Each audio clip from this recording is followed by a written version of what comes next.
9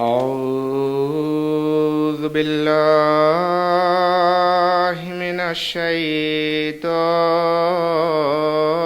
الرجيم.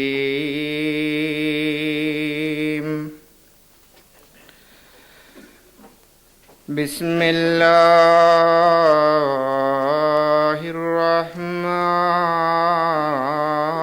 الرحيم.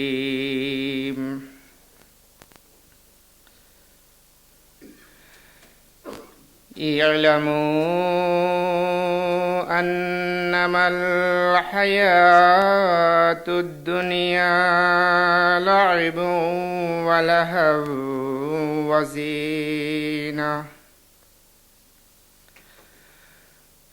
وزينة وتفاخر بينكم وتكاثر في الأموال والأولاد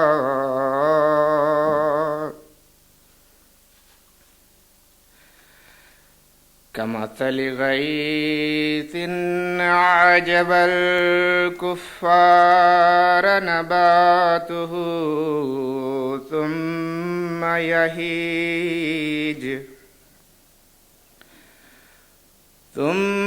يهيج فتراه مصفرا ثم يكون حطاما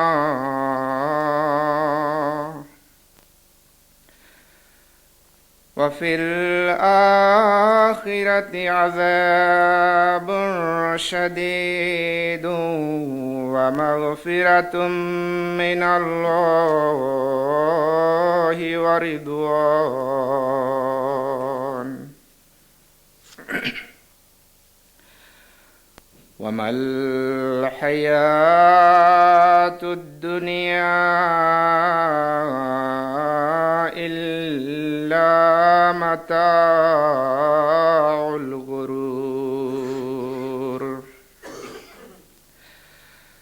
سابقوا إلى مغفرة من ربكم وجنة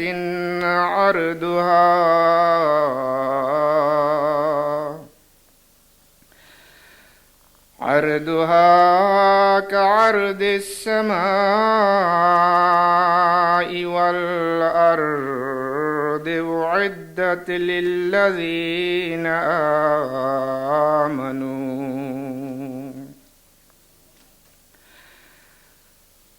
أعدت للذين آمنوا بالله ورسوله. ذلك فضل الله يؤتيه من يشاء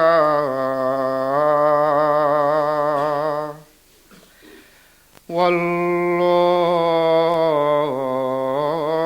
ذو الفضل العظيم. ما أصاب من مصيبة في الأرض ولا في أنفسكم ولا في أنفسكم إلا في كتاب من قبل أن نبرأها إن ذلك على الله يسير لكي لا تأسوا على ما فاتكم ولا تفرحوا بما آتاكم والله لا يحب كل مختال فخور۔ سورہ الحدید کی ان آیات کا اردو ترجمہ۔ اے لوگو، جان لو کہ دنیا کی زندگی محض ایک کھیل ہے اور دل بہلاوا ہے، اور زینت حاصل کرنے اور آپس میں فخر کرنے اور ایک دوسرے پر مال اور اولاد میں بڑائی جتانے کا ذریعہ ہے۔ اس کی حالت بادل سے پیدا ہونے والی کھیتی کی سی ہے، جس کا اگنا زمیندار کو بہت پسند آتا ہے اور وہ خوب لہلہاتی ہے، مگر آخر تو اس کو زرد حالت میں دیکھتا ہے، پھر اس کے بعد وہ گلا ہوا چورا ہو جاتی ہے، اور آخرت میں ایسے دنیا داروں کے لیے سخت عذاب مقرر ہے، اور بعض کے لیے اللہ کی طرف سے مغفرت اور رضا الہی مقرر ہے، اور ورلی زندگی صرف ایک دھوکے کا فائدہ ہے۔ اے لوگو، تم اپنے رب کی طرف سے آنے والی مغفرت اور ایسی جنت کی طرف تیزی سے بڑھو جس کی قیمت تمام آسمان اور زمین کی قیمت کے برابر ہے، اور جو اللہ اور اس کے رسول پر ایمان لانے والوں کے لیے تجویز کی گئی ہے۔ یہ اللہ کا فضل ہے، وہ جس کو پسند کرتا ہے دیتا ہے، اور اللہ بڑے فضل والا ہے۔ زمین میں کوئی مصیبت نہیں آتی اور نہ تمہاری جانوں پر کوئی مصیبت آتی ہے، لیکن اس کے ظہور سے بھی پہلے ہم نے اسے مقرر کر دیا ہوتا ہے۔ یہ بات اللہ کے لیے بالکل آسان ہے، تاکہ اپنی کوتاہی پر تم کو کوئی افسوس نہ ہو اور نہ اس پر تم خوش ہو جو اللہ تم کو دے، اور اللہ ہر شیخی خورے عقل باز کو پسند نہیں کرتا۔ جزاک اللہ۔ اب مکرم نسیمہ میں سب باجوہ حضرت اقدس مسیح موعود علیہ السلام کے کلام میں سے کچھ پیش کریں گے۔ میں نے کہا آپ کا رابطہ ہے قادیان سے ٹیلی فون پر؟ کوئی بیٹھا ہوا ہے آدمی؟ مقرر کر دیں تاکہ وقتاً فوقتاً بات ادھر سے ادھر آنی ہو تو ٹیلی فون پہ بات پہنچ جائے۔ جی السلام علیکم۔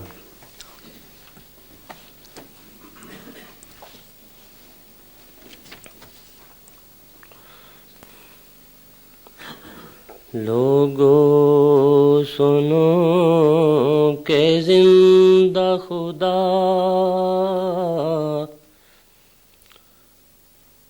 وہ خدا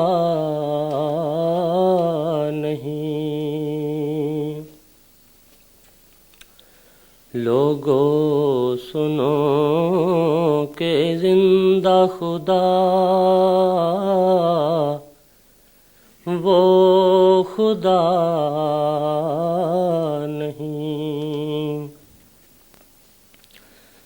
جس میں ہمیشہ عادت قدرت نما نہیں، جس میں ہمیشہ عادت قدرت نما نہیں۔ کیا زندگی کا ذوق اگر وہ نہیں ملا، کیا زندگی کا ذوق اگر وہ نہیں ملا، لعنت ہے ایسے جینے پہ گر اس سے ہیں جدا، لعنت ہے ایسے جینے پہ گر اس سے ہیں جدا۔ اس رخ کو دیکھنا ہی تو ہے اصل مدعا،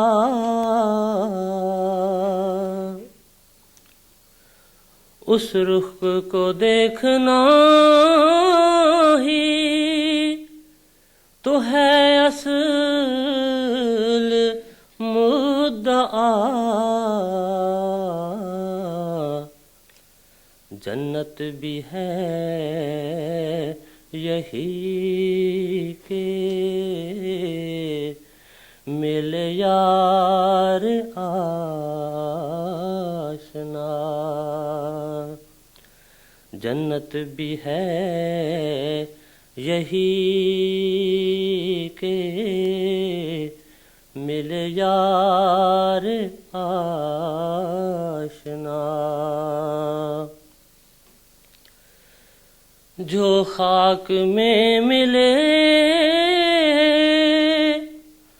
اسے ملتا ہے آشنا،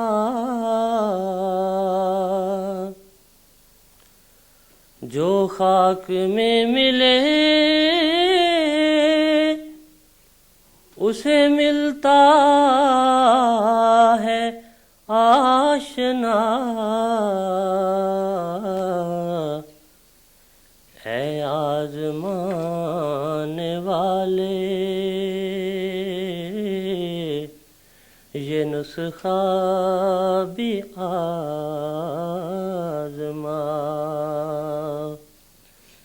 اے آزمانے والے یہ نسخہ بھی آزما،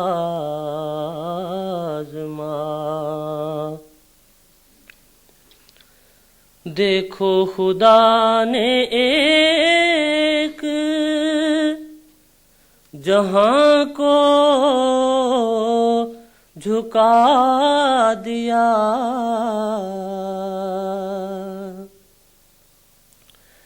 دیکھو خدا نے ایک جہاں کو جھکا دیا، گمنام پا کے شہرائے عالم بنا دیا، گمنام پا کے شہرائے عالم بنا دیا، جو کچھ میری مراد تھی سب کچھ دکھا دیا،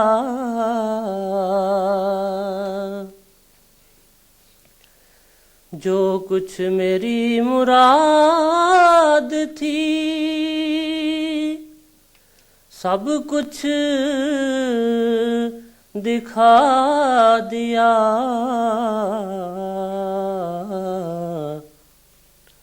میں ایک غریب تھا مجھے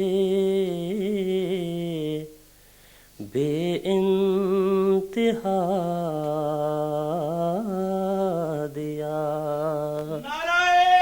تکبیر، نعرہ تکبیر،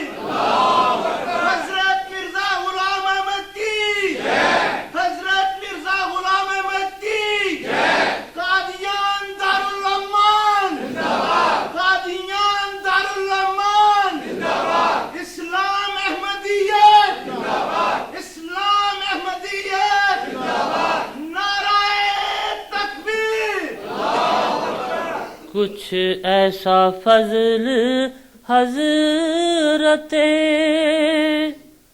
رب الورا ہوا،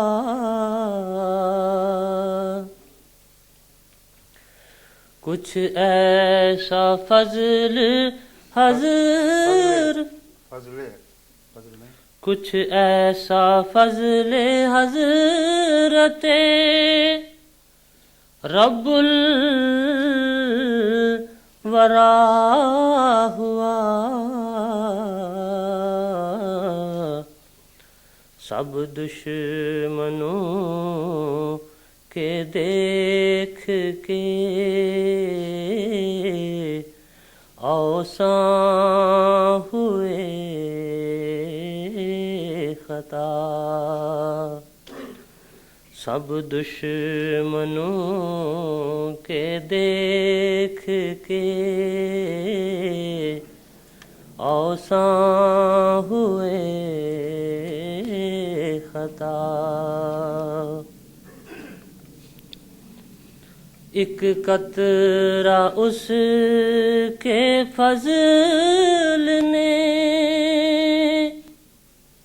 دریا بنا دیا،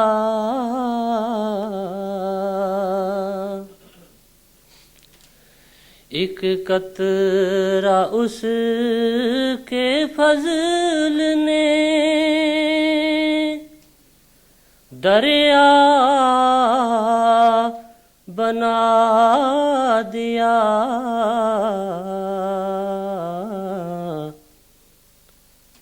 میں خاک تھا اسی نے ثریا بنا دیا، میں خاک تھا اسی نے ثریا بنا دیا، میں تھا غریب و بے کس و گمنام بے ہنر،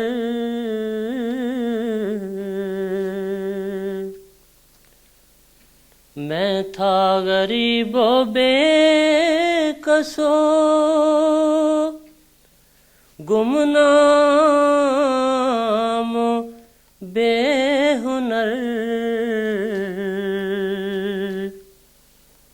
کوئی نہ جانتا تھا کہ ہے قادیاں کدھر، کوئی نہ جانتا تھا کہ ہے قادیاں کدھر، لوگوں کی اس طرف کو ذرا بھی نظر نہ تھی،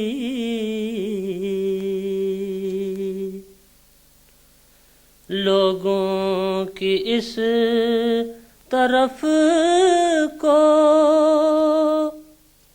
ذرا بھی نظر نہ تھی،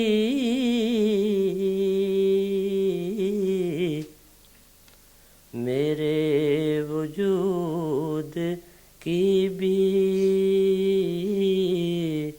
کسی کو خبر نہ تھی، میرے وجود کی بھی کسی کو خبر نہ تھی، اب دیکھتے ہو کیسا رجوع جہاں ہوا،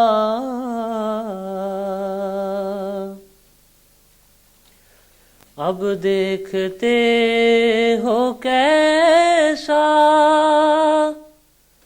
رجوع جہاں ہوا،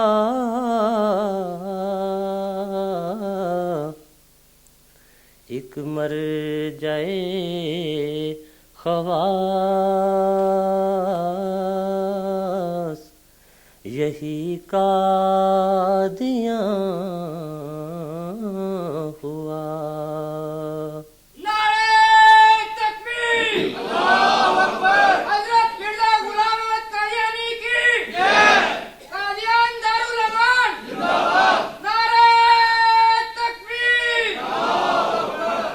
اب دیکھتے ہو کیسا رجوع جہاں ہوا،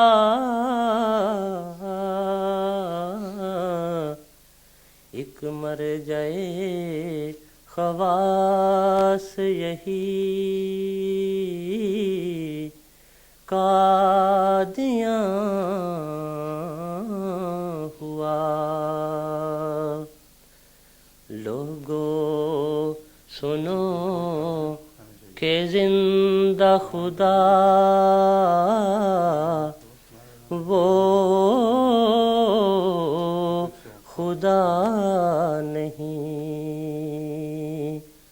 جس میں ہمیشہ عادت قدرت نما نہیں۔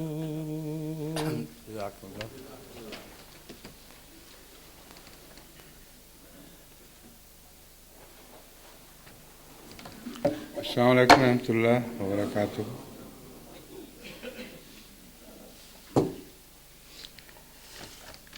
اشہد ان لا الہ الا اللہ وحدہ لا شریک لہ واشہد ان محمدا عبدہ ورسولہ۔ اما بعد فاعوذ باللہ من الشیطان الرجیم، بسم اللہ الرحمن الرحیم۔ الحمد للہ رب العالمین، الرحمن الرحیم، مالک یوم الدین۔ ایاک نعبد وإياك نستعين، اهدنا الصراط المستقيم، صراط الذين أنعمت عليهم غير المغضوب عليهم ولا الضالين۔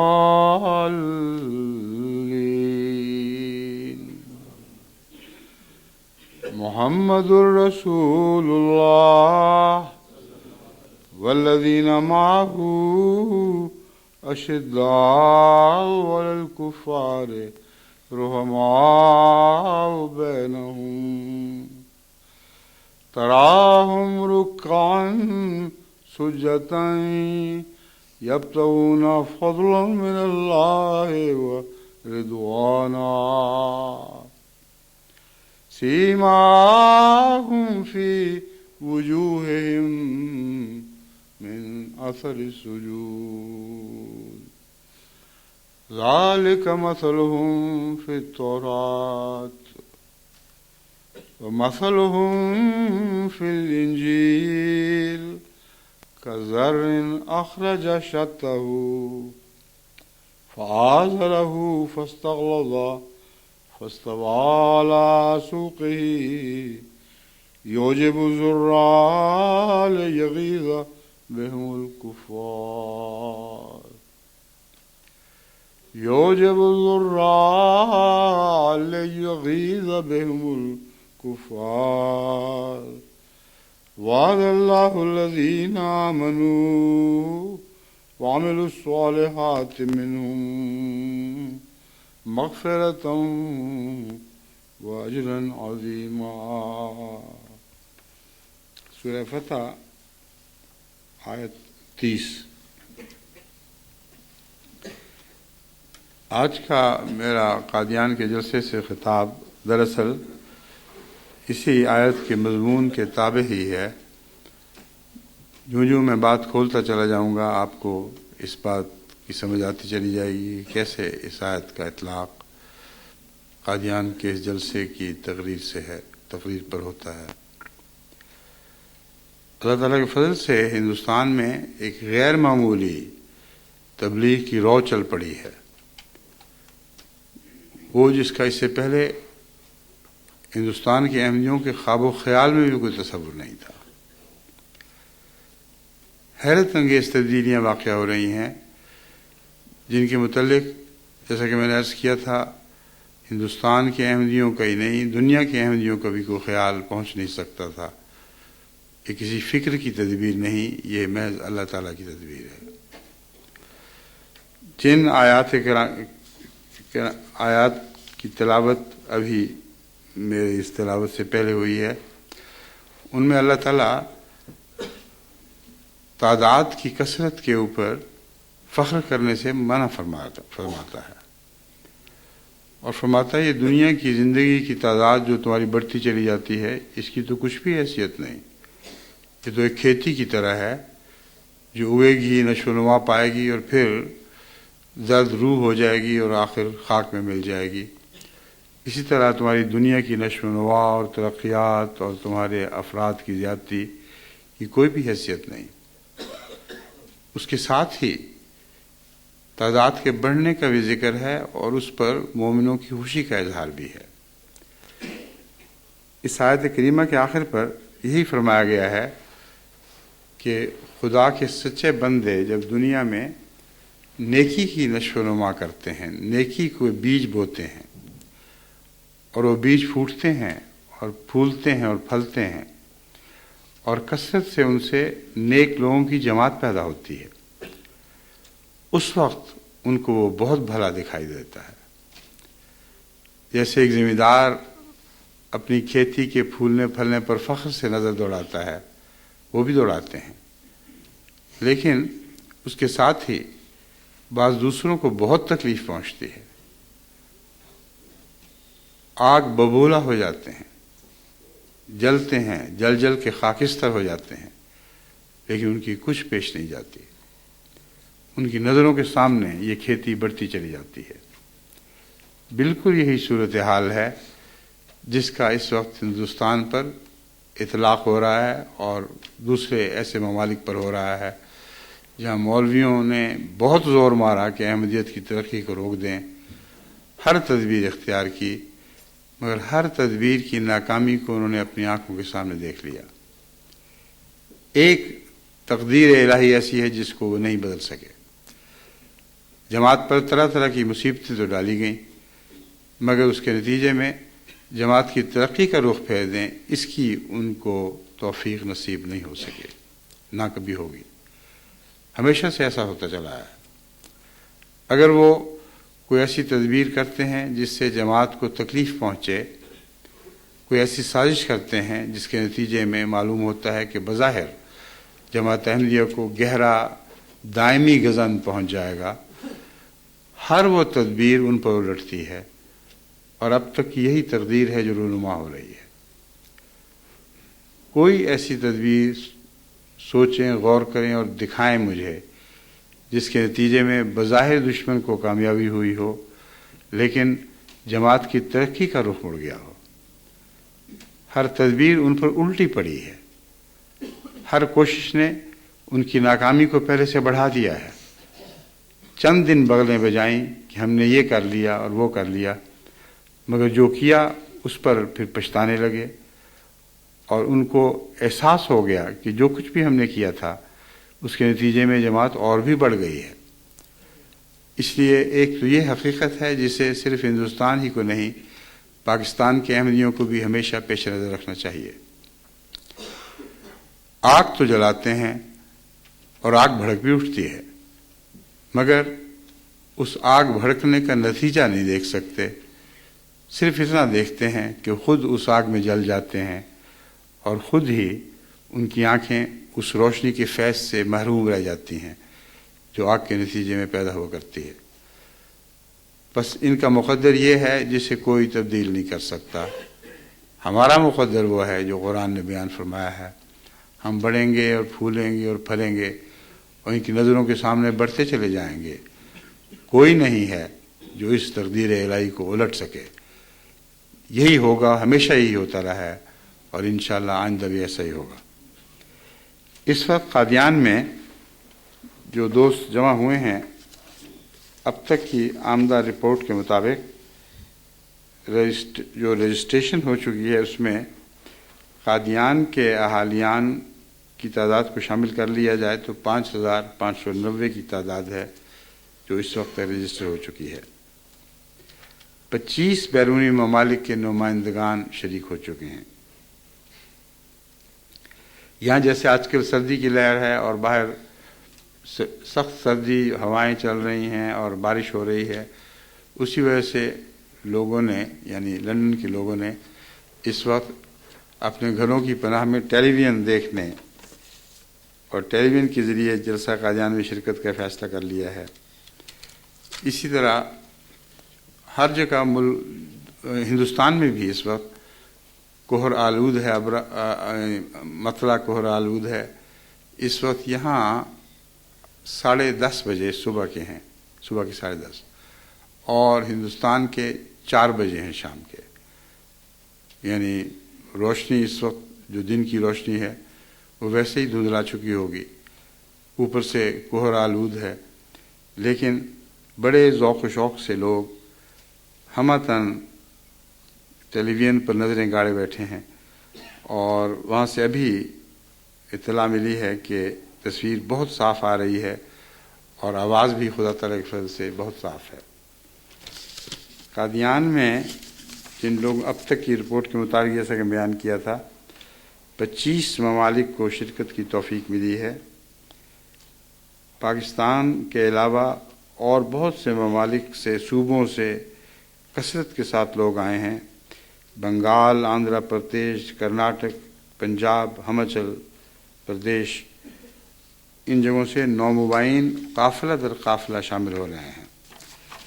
اس سے پہلے کبھی ایسا نہیں ہوا سوائے اس کے کہ جس سال میں گیا ہوں کہ بیرون پاکستان، بیرون قادیان سے، ہندوستان کے اندر سے اس کثرت سے باہر کی جماعتوں کے احمدی آئے ہوں، جس کثرت سے اس وقت وہاں 9 مبائن شامل ہو رہے ہیں۔ جو رپورٹ رجسٹریشن کی ابھی تک ملی ہے اس کے مطابق 1600 سے زائد 9 مبائن اس وقت قادیان کے جلسے میں شرکت کر رہے ہیں اور بڑے جذبوں سے بھرپور ہیں، بہت ولولے لے کر آئے ہیں، اور جو ولولے لائے ہیں اس سے بہت زیادہ انشاءاللہ لے کر جائیں گے اور واپس جا کر اپنے اپنے علاقوں میں ایک روحانی انقلاب برپا کریں گے۔ بس ہمیں جو تعداد کا فخر ہے وہ اس تعداد کا فخر نہیں ہے جس نے سوکھے ہوئے گھاس یا سوکھی بوٹیوں کی طرح خاک میں منتشر ہو جانا ہوتا ہے۔ ہمیں اس تعداد پر فخر ہے جس پر اللہ کی پیار کی نگاہیں پڑتی ہیں، جو اس دنیا ہی کی نہیں بلکہ اس دنیا کی نشو و نما کا مظہر ہوتی ہے۔ وہ لوگ زمین میں بکھر جانے کی بجائے پھر زندہ کیے جاتے ہیں اور اپنے رب کی طرف رجوع کرتے ہیں۔ یہ وہ فخر ہے جس کے متعلق حضرت اقدس محمد رسول اللہ صلی اللہ علیہ وآلہ وسلم نے بار بار خواہش کا اظہار فرمایا اور کہا میرا جی چاہتا ہے کہ میری امت سب دوسری امتوں سے بڑھ جائے اور میں تمام انسانوں میں سب سے زیادہ کثرت کے ساتھ انسانوں کا وہ رہنما ہوں۔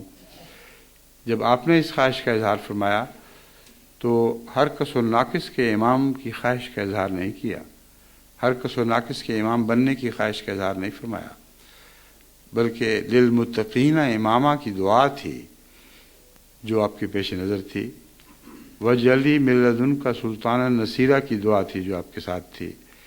بس آپ متقیوں کے امام کے طور پر دنیا میں سب سے زیادہ امت کے نبی بننا چاہتے تھے، ایسی امت کے جو متقیوں سے بھری پڑی ہو، اور ایسی نصرت آسمانی چاہتے تھے اس خواہش کی کامیابی کے لیے جو آسمان سے نازل ہوتی ہے، من لدنک سلطان نصیرہ، جس میں اللہ کی جناب سے سلطان نصیر عطا ہوتے ہیں۔ بس یہ ہمارا فخر ہے، اور اس فخر میں کوئی دنیاوی آمیزش یا ملاوٹ نہیں ہے۔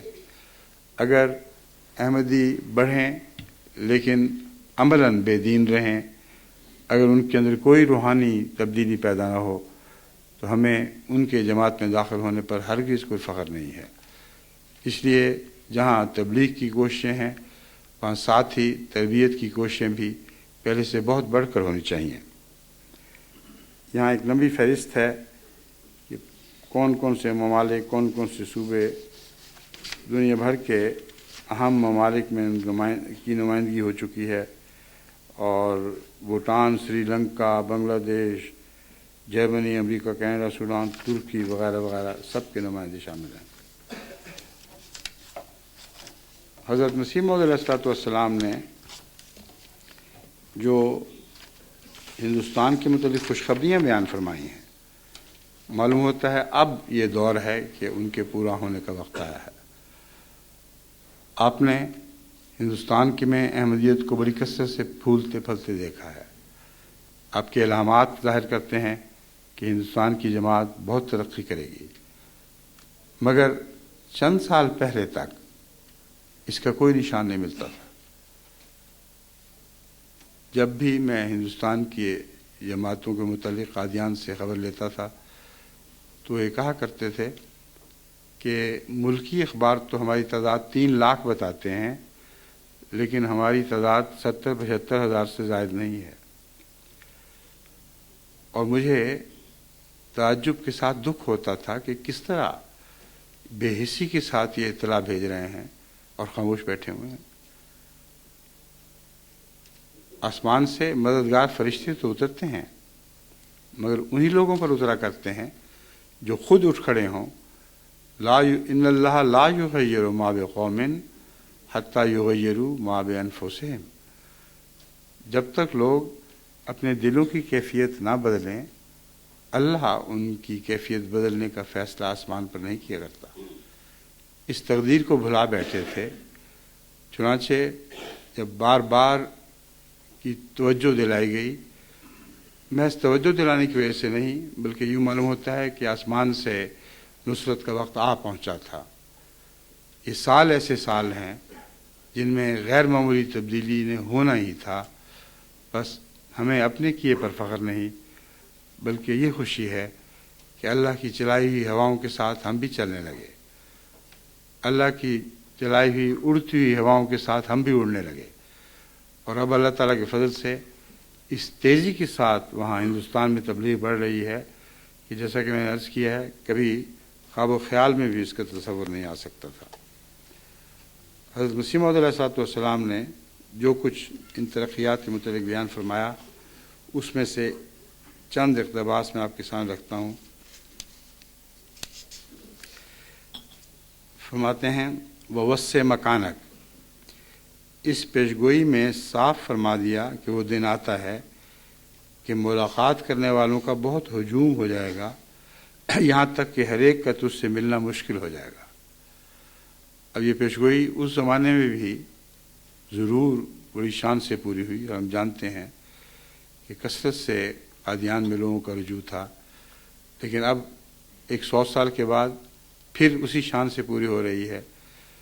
اس سے پہلے میں اپنی ملاقات پر پابندی نہیں لگایا کرتا تھا، کیونکہ جو آتا تھا ہر ایک کو وقت ملتا تھا، لیکن یہ اس کثرت سے لوگوں کا رجحان ہوا ہے ملاقاتوں کی طرف کہ بالآخر میں نے ان سے عرض کر دیا کہ اب میرے لیے ہر ایک سے ملنا ممکن نہیں رہا. اگر ممکن ہے تو کوشش کر کے ضرورت مندوں اور نئے لوگوں سے مل سکتا ہوں، یا سال 2 سال کے بعد ملاقات دہرا سکتا ہوں، مگر پہلے جو روزمرہ آئے دن جب چاہتا تھا کسی کا دل وہ دروازہ کھٹکھٹاتا تھا اور ملاقات کا وقت مل جاتا تھا، اب یہ مشکل ہے.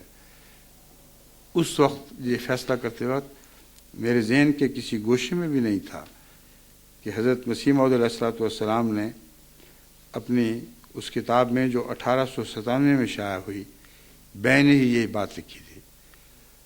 دیکھو کس طرح تقدیر الہی چلتی ہے اور دہرائی جاتی ہے. ایسے وقت میں اس شان سے پوری ہوتی ہے کہ آدمی اس کا وہم و گمان بھی نہیں کر سکتا. فرمایا یہاں تک کہ ہر ایک کا تجھ سے ملنا مشکل ہو جائے گا، بس تو نے اس وقت ملال ظاہر نہ کرنا. یہ بھی بہت عجیب بات ہے جس کا لوگوں کو احساس نہیں. جب ملاقات کا انکار کیا جاتا ہے تو انکار کرنے والے کے دل میں ملال پیدا ہوتا ہے اگر وہ اللہ کا سچا بندہ ہے. اور اللہ تعالیٰ نے مسیح علیہ السلام کے دل پر نظر رکھ کے یہ توجہ دلائی ہے کہ ملال نہ کرنا. کتنی عجیب بات ہے. اس زمانے میں بھی جب حضرت مسیح علیہ السلام یہ فرمایا کرتے ہوں گے کہ میں مجبور ہوں، کاموں کا ایک غیر معمولی بوجھ ہے، میں اس کثرت سے ملاقاتیں نہیں کر سکتا، تو آپ کے دل پر ایک ایسا ملال پیدا ہوتا تھا جس پر اللہ کی نظر تھی.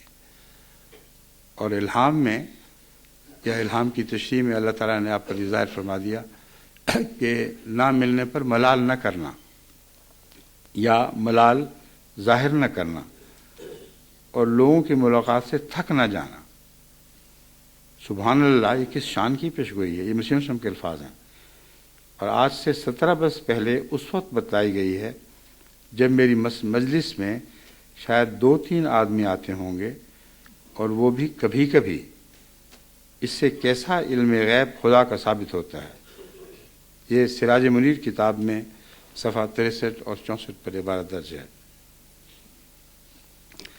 1897 ہی میں آپ نے ایک رویا دیکھا اور رویا ہی میں الہام ہوا. وسع مکانک یا تون من کل فج عمیق، یعنی اپنے مکان کو وسیع کر، لوگ دور دور کی زمین سے تیرے پاس آئیں گے. سو پشاور سے مدراس تک تو میں نے اس پیشگوئی کو پورے ہوتے دیکھ لیا ہے، مگر اس کے بعد دوبارہ پھر یہی الہام ہوا جس سے معلوم ہوتا ہے کہ اب وہ پیشگوئی پھر زیادہ قوت اور کثرت کے ساتھ پوری ہوگی. واللہ یفعل ما یشاء لا مانع لما اراد. اشتہار 17 فروری 1897. اب 100 سال کے بعد اس پیشگوئی کے دوبارہ ظہور کا وقت آیا ہے اور اللہ تعالیٰ نے دوبارہ 97 میں بتا کر یہ خبر دے دی تھی کہ 97 کے سال ہی میں یہ پیشگوئی پھر پوری ہونے والی ہے. اور فرمایا کہ میں نہیں جانتا کہ کس کثرت سے اور کس شان سے پوری ہوگی. اب جو جماعتیں بکثرت بڑھ رہی ہیں اور غیر معمولی طور پر ان کی تعداد زیادہ ہو رہی ہے اور ایک ہجوم عام و خاص ہے جو قادیان کی طرف بھی بڑھتا ہے اور ربوہ کی طرف بھی اور لندن میں میری موجودگی کی وجہ سے یہاں بھی آتا ہے. یہ سب حضرت مسیح موعود علیہ السلام کے علامات کے پورا ہونے کے دن ہیں. اللہ تعالیٰ کا خاص احسان اور فضل ہے ہماری نسل پر کہ ہم نے ان کو اپنی آنکھوں سے اپنے اوپر وارد ہوتے دیکھ لیا. پھر حضرت مسیح علیہ السلام فرماتے ہیں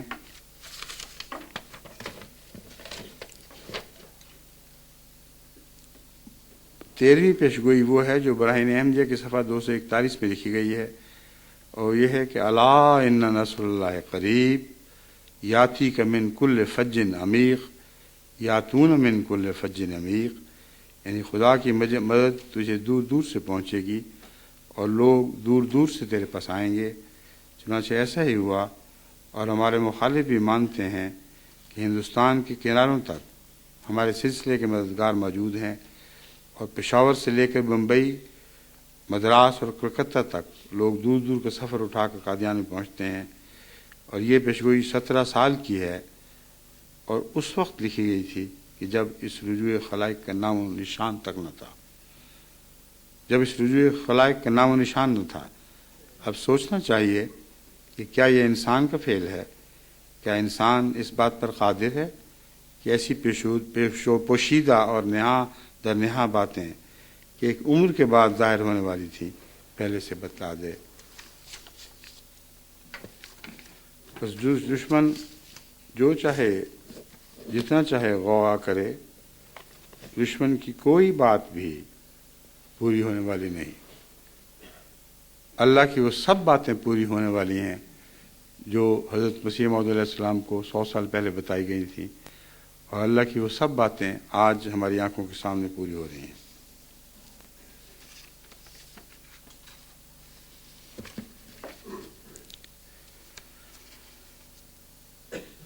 پچھلے چند سالوں تک جیسا کہ میں نے عرض کیا ہے، ہندوستان کی جماعت کی تعداد 70-75 ہزار سے زیادہ نہیں بتائی جاتی تھی، اور یہ وہ رپورٹ ہے جو قادیان کے منتظمین مجھے بھیجتے تھے اور کہتے تھے کہ اخباری خبروں سے ہمارے متعلق کوئی غلط خوش فہمی کی باتیں نہ سوچ لینا، ہم مٹھی کی طرح بند اسی طرح بیٹھے ہوئے ہیں جس طرح آپ لوگ ہمیں چھوڑ گئے تھے، اور کوئی بھی تبدیلی ہمارے اندر نہیں آئی۔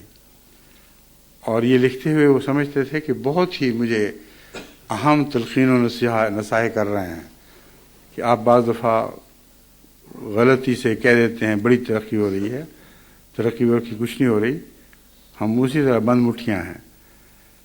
لیکن جب خدا نے ان مٹھیوں کو کھولنے کا فیصلہ کیا تو بھینچے ہوئے ہاتھ بھی کھل گئے، گردن سے لگے ہوئے بازو بھی لمبے ہو گئے، اور اتنی دور تک ان کی رسائی ہوئی کہ ان کے وہم و گمان میں بھی یہ بات نہیں تھی۔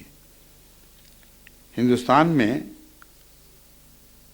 جو گزشتہ 3 سالوں کے اندر جماعت پھیلی ہے، جو ابھی پھیل رہی ہے، اور آج کے اس سال کے بہت سارے نومبائن اس میں داخل نہیں ہیں، ان کی تعداد 5.25 لاکھ ہو چکی ہے۔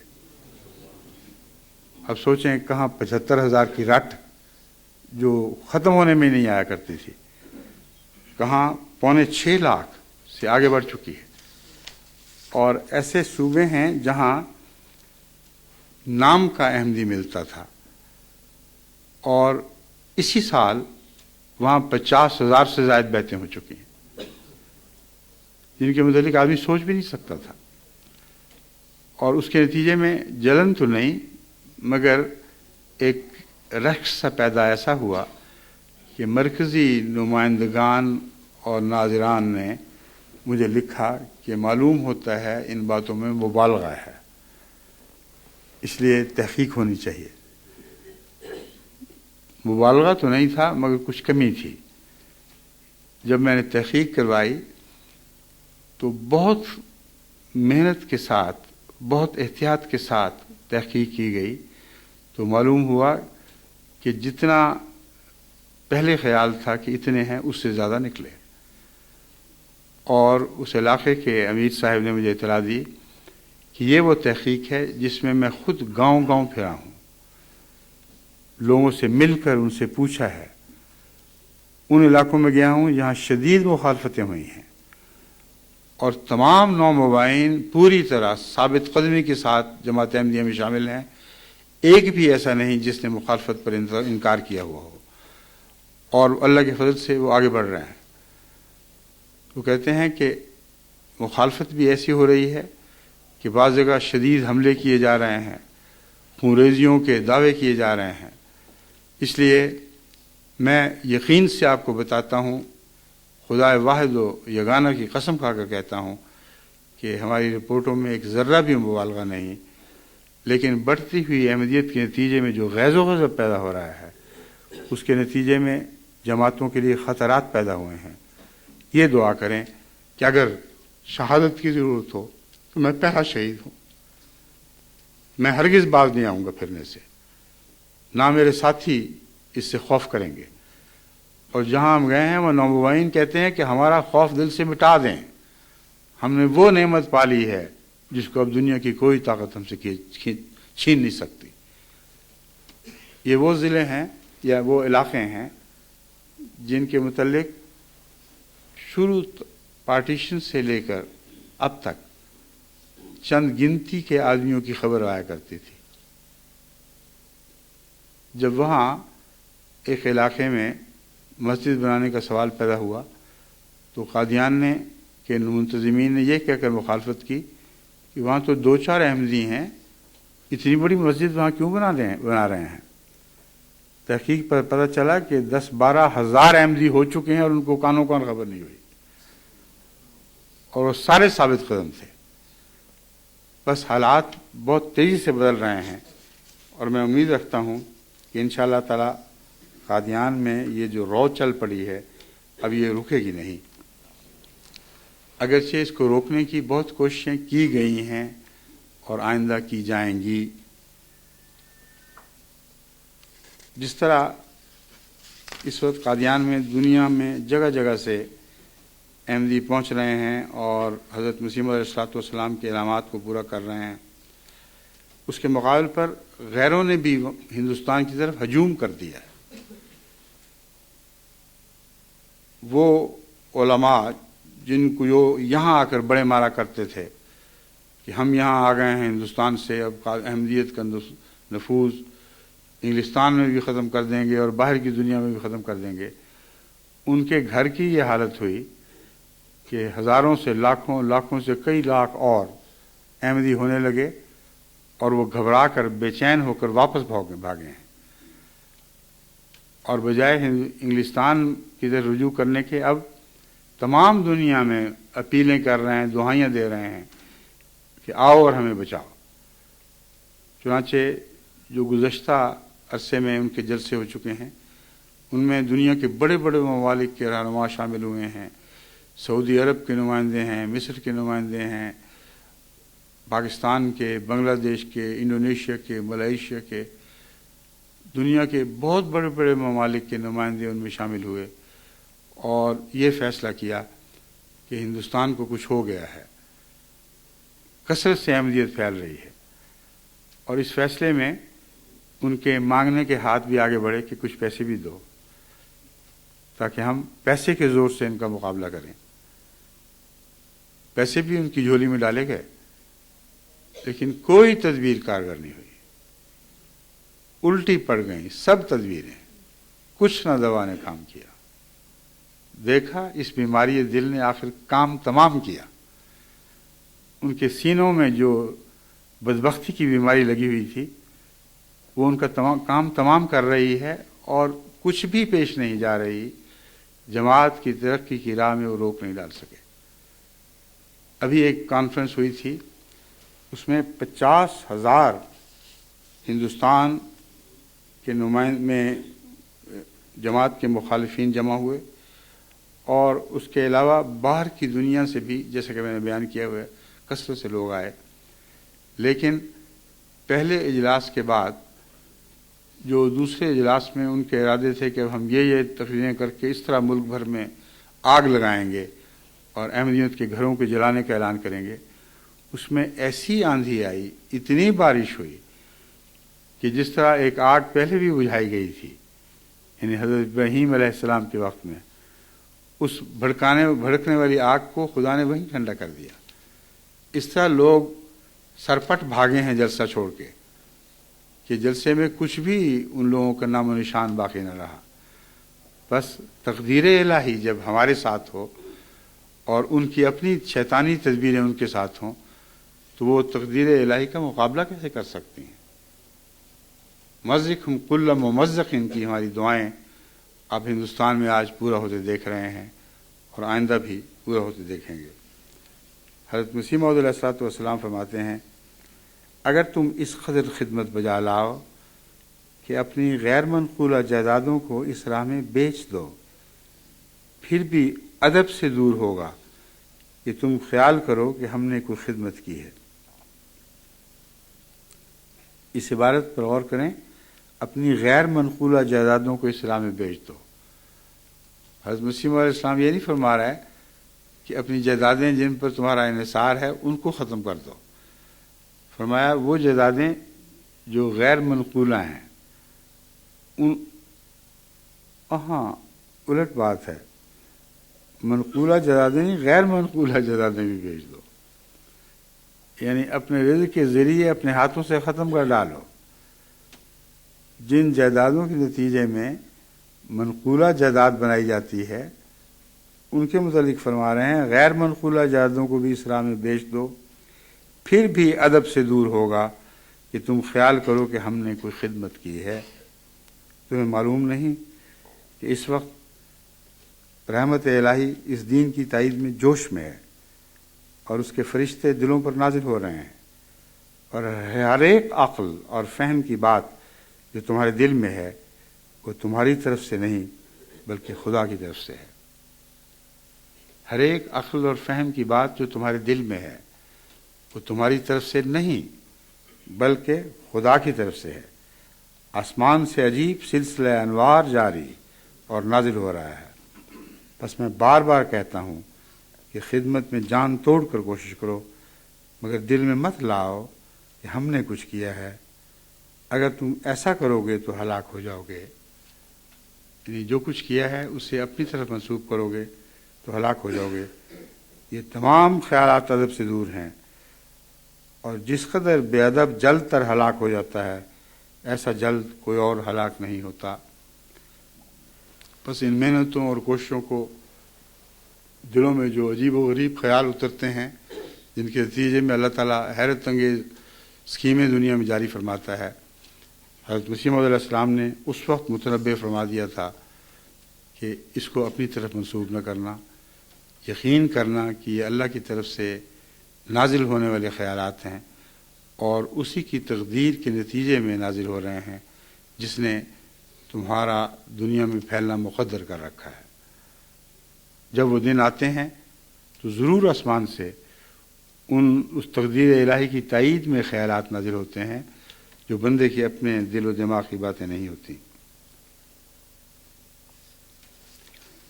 اب بڑھتی ہوئی جماعت کے متعلق حضرت مسیح علیہ السلام کا ایک اور اقتباس آپ کے سامنے رکھ رہا ہوں۔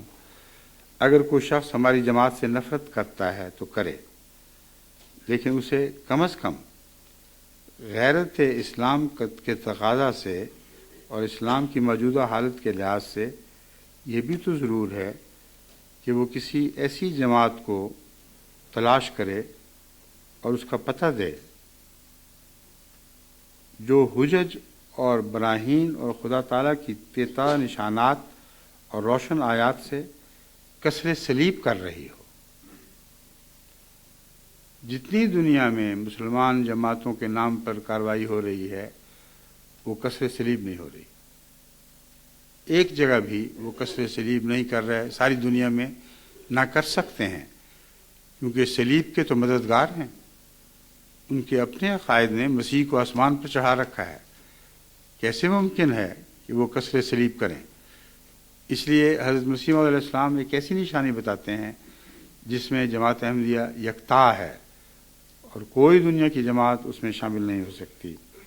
فرماتے ہیں وہ ایسی جماعت کو تلاش کرے، اس کا پتہ دے جو حجج اور براہین اور خدا تعالیٰ کے تازہ نشانات و روشن آیات سے کسر صلیب کر رہی ہو۔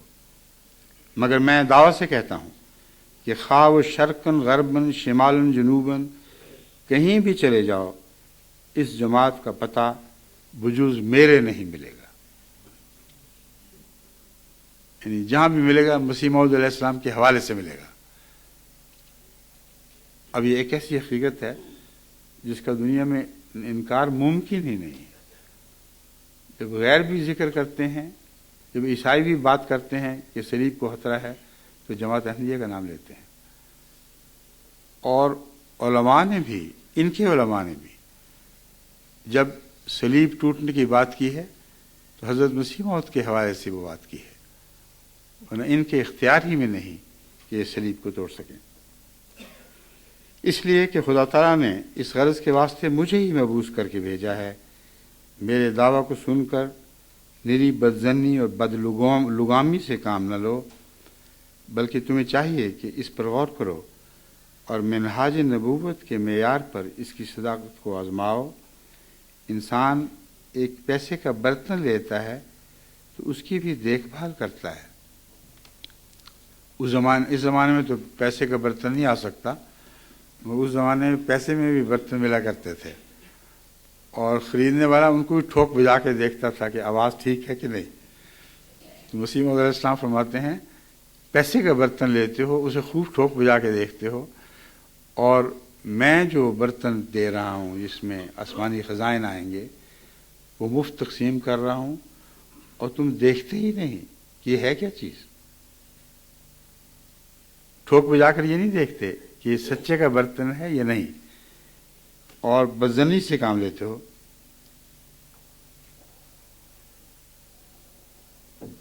جو طریق میں نے پیش کیا ہے اس طرح پر میرے دعویٰ کو آزماؤ، اور پھر اگر اس طریق سے بھی تم مجھے کاذب پاؤ تو بے شک افسوس کے ساتھ چھوڑ دو، لیکن میں تمہیں دعوت سے کہتا ہوں کہ میں مفتری نہیں ہوں، بلکہ وہی ہوں جس کا وعدہ نبیوں کی زبانی ہوتا چلا آیا ہے، جس کو آن حضرت صلی اللہ علیہ وآلہ وسلم نے سلام کہا ہے، وہی مسیح موعود ہوں۔ جس کو آن حضرت صلی اللہ علیہ وآلہ وسلم نے سلام کہا ہے، وہی مسیح موعود ہوں جو 14ویں صدی میں آنے والا تھا، اور جو مہدی بھی ہے۔ مجھے وہی قبول کرتا ہے جس کو خدا تعالیٰ اپنے فضل سے دیکھنے والی آنکھ عطا کرتا ہے، اور یہ جماعت اب دن بدن بڑھ رہی ہے۔ خدا تعالیٰ چاہتا ہے کہ یہ بڑھے، بس یہ بڑھے گی اور ضرور بڑھے گی۔ یہ اعلان عام ہے جس کو یہ تبدیل نہیں کر سکتے۔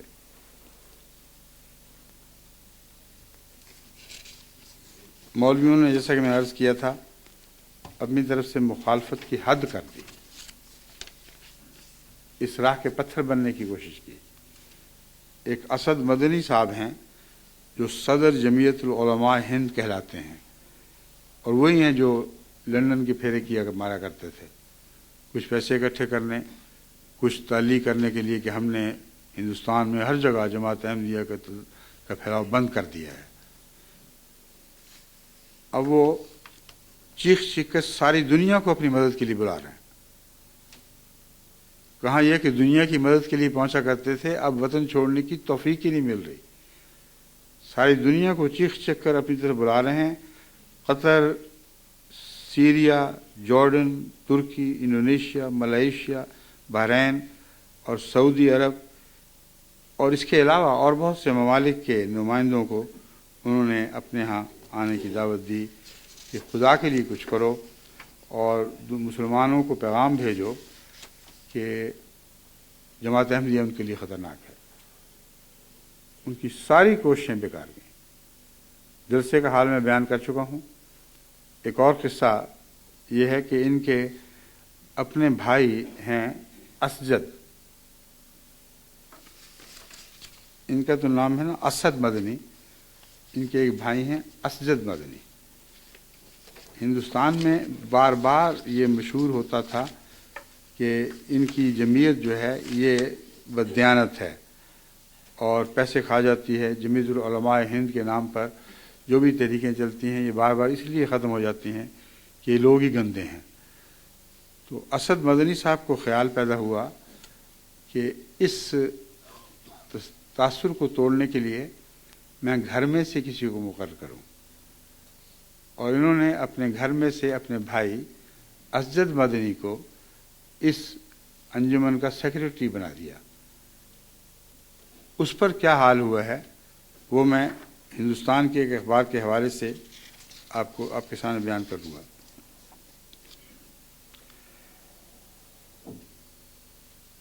ہندو، وہاں کے ہندو جو یہ مطالبے سنتے ہیں وہ حیرت سے ان کا منہ دیکھتے ہیں کہ ان پاگلوں کو ہو کیا گیا ہے۔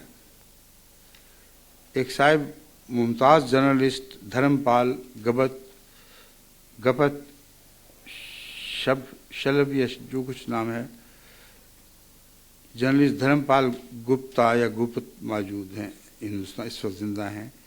ان کا ایک مضمون شائع ہوا ہے امر اجالا اخبار میں، یعنی وہ اجالا جو ہمیشہ رہتا ہے، اس کی اشاعت 16/7/97 میں وہ لکھتے ہیں کہ اسد مدنی وغیرہ کی طرف سے احمدیوں کے خلاف مطالبے بھارت جیسے سیکولر دیش میں عجیب لگتے ہیں، خاص طور پر مولانا اسد مدنی اور مولانا حفیظ الرحمان وغیرہ جو کانگریس کے ساتھی تھے اور جناح کے مخالف تھے، آج پاکستان آواز کو بھارت میں اٹھا رہے ہیں۔ یہ بہت عجیب بات ہے، ایک طرف آزاد بھارت کے حامی اور جناح کے سخت مخالف، اور اب پاکستان کی آواز کو ہمارے ملک میں بلند کر رہے ہیں۔ مدراس اور بنگلور سے شائع ہونے والے ایک کثیر الاشاعت اخبار دی ہندو، یہ ہندوؤں کا نمائندہ بھی ہے اور ہندوستان کا بھی نمائندہ ہے، بہت بڑا اخبار ہے جو مدراس سے شائع ہوتا ہے اور بنگلور سے بھی۔ اس میں ایک مقالہ نگار لکھتا ہے، مسلمان رہنما چاہے وہ غیر مذہبی ہوں یا مذہبی، ہمیشہ اپنی قوم کے لیے شرمندگی اور مشکلات کا باعث بنتے ہیں۔ عجیب پاگل قوم ہے، کہتے ہیں مذہبی بھی ہوں یا غیر مذہبی ہوں، انہوں نے یہ پیشہ اختیار کر رکھا ہے کہ اپنی قوم کے لیے ضرور شرمندگی کا موجب بنیں گے۔ مسلم رہنماؤں کی اس طرح حماقت کی ایک حالیہ مثال یہ ہے، مسلم رہنماؤں کی ایک اسی طرح کی حماقت کی حالیہ مثال یہ ہے کہ جبکہ ابھی قوم نے شاہ بانوں اور اجودیہ کے معاملے میں فرقہ وارانہ حرکتوں کے انجام سے بمشکل چھٹکارا حاصل کیا، اجودیہ میں ان پر جو گزری اس کو بھول گئے، ابھی بمشکل اس سے چھٹکارا، حالانکہ چھٹکارا نہیں ملا ابھی، مگر لکھنے والا لکھتا ہے کہ بمشکل چھٹکارا حاصل کیا۔ تھوڑی سی مہلت پائی تھی، انہوں نے جماعت احمدیہ کے پیروکاروں کو غیر مسلم قرار دینے کی مانگ کر دی۔ آگے جا کر لکھتے ہیں کہ احمدیوں کو غیر مسلم قرار دینے کی مانگ ریاست ہندوستان کی امتیازی خصوصیت اور فطرت اور اس کے دستور اساسی اور اس کے علم سے کلی محرومیت کو ظاہر کرتی ہے۔ ان علماء کو تصور بھی نہیں ہے کہ ہندوستان کا مزاج کیا ہے اور اس کے دستور اساسی سے بالکل ناواقف ہیں، دانش مندی سے مکمل بے بہرا۔ مولانا مدنی ریاست سے بالکل ٹھیک وہی کردار ادا کروانا چاہتے ہیں اور اس سے بھی بدتر، اور صدمہ خیز بات یہ ہے کہ انہیں اس چیز کی آگاہی بھی نہیں کہ خود مسلمانوں پر اس کا نتیجہ کیا ہوگا۔ اگر انہوں نے احمدیوں کو غیر مسلم قرار دینے کی مہم میں کامیابی حاصل بھی کر لی، مراد ہے ہو ہی نہیں سکتی کامیابی، اگر کر بھی لی تو اس کا نتیجہ کیا ہوگا ان کو اتنی بھی عقل نہیں ہے۔ وہ مسلمانوں کو ہندو قرار دے کر، مسلمانوں کو یعنی احمدیوں کو ہندو قرار دے کر اس طرح ملکی قانون کے لحاظ سے یہ نعرہ کہ فخر سے کہو کہ ہم سب ہندو ہیں پورا کر سکیں گے۔ سارے ہندوستان سے اس صورت میں فخریہ نعرہ بلند ہوگا کہ ہاں ہم سب ہندو ہیں، اور ان کی آپس کی لڑائیاں اور آپس کے فتووں کو بھی اگر شامل کر لو تو سارے کے سارے ہندو بن جائیں گے، ایک بھی مسلمان وہاں دیکھنے کو نہیں ملے گا، باہر کا سفر کرنا پڑے گا ہندوستان مسلمان کو دیکھنے کے لیے۔ اور یہ جو ایک دوسرے کے خلاف فتوے ہیں، یہ اسی وقت جبکہ انہوں نے اجتماعیت کا اعلان کیا، بڑے بڑے جلسے کیے اور کہا کہ ہم احمدیت کے خلاف اکٹھے ہوتے ہیں، اسی دور میں اس کوشش کی ناکامی کو خود اپنی آنکھوں سے دیکھ چکے ہیں۔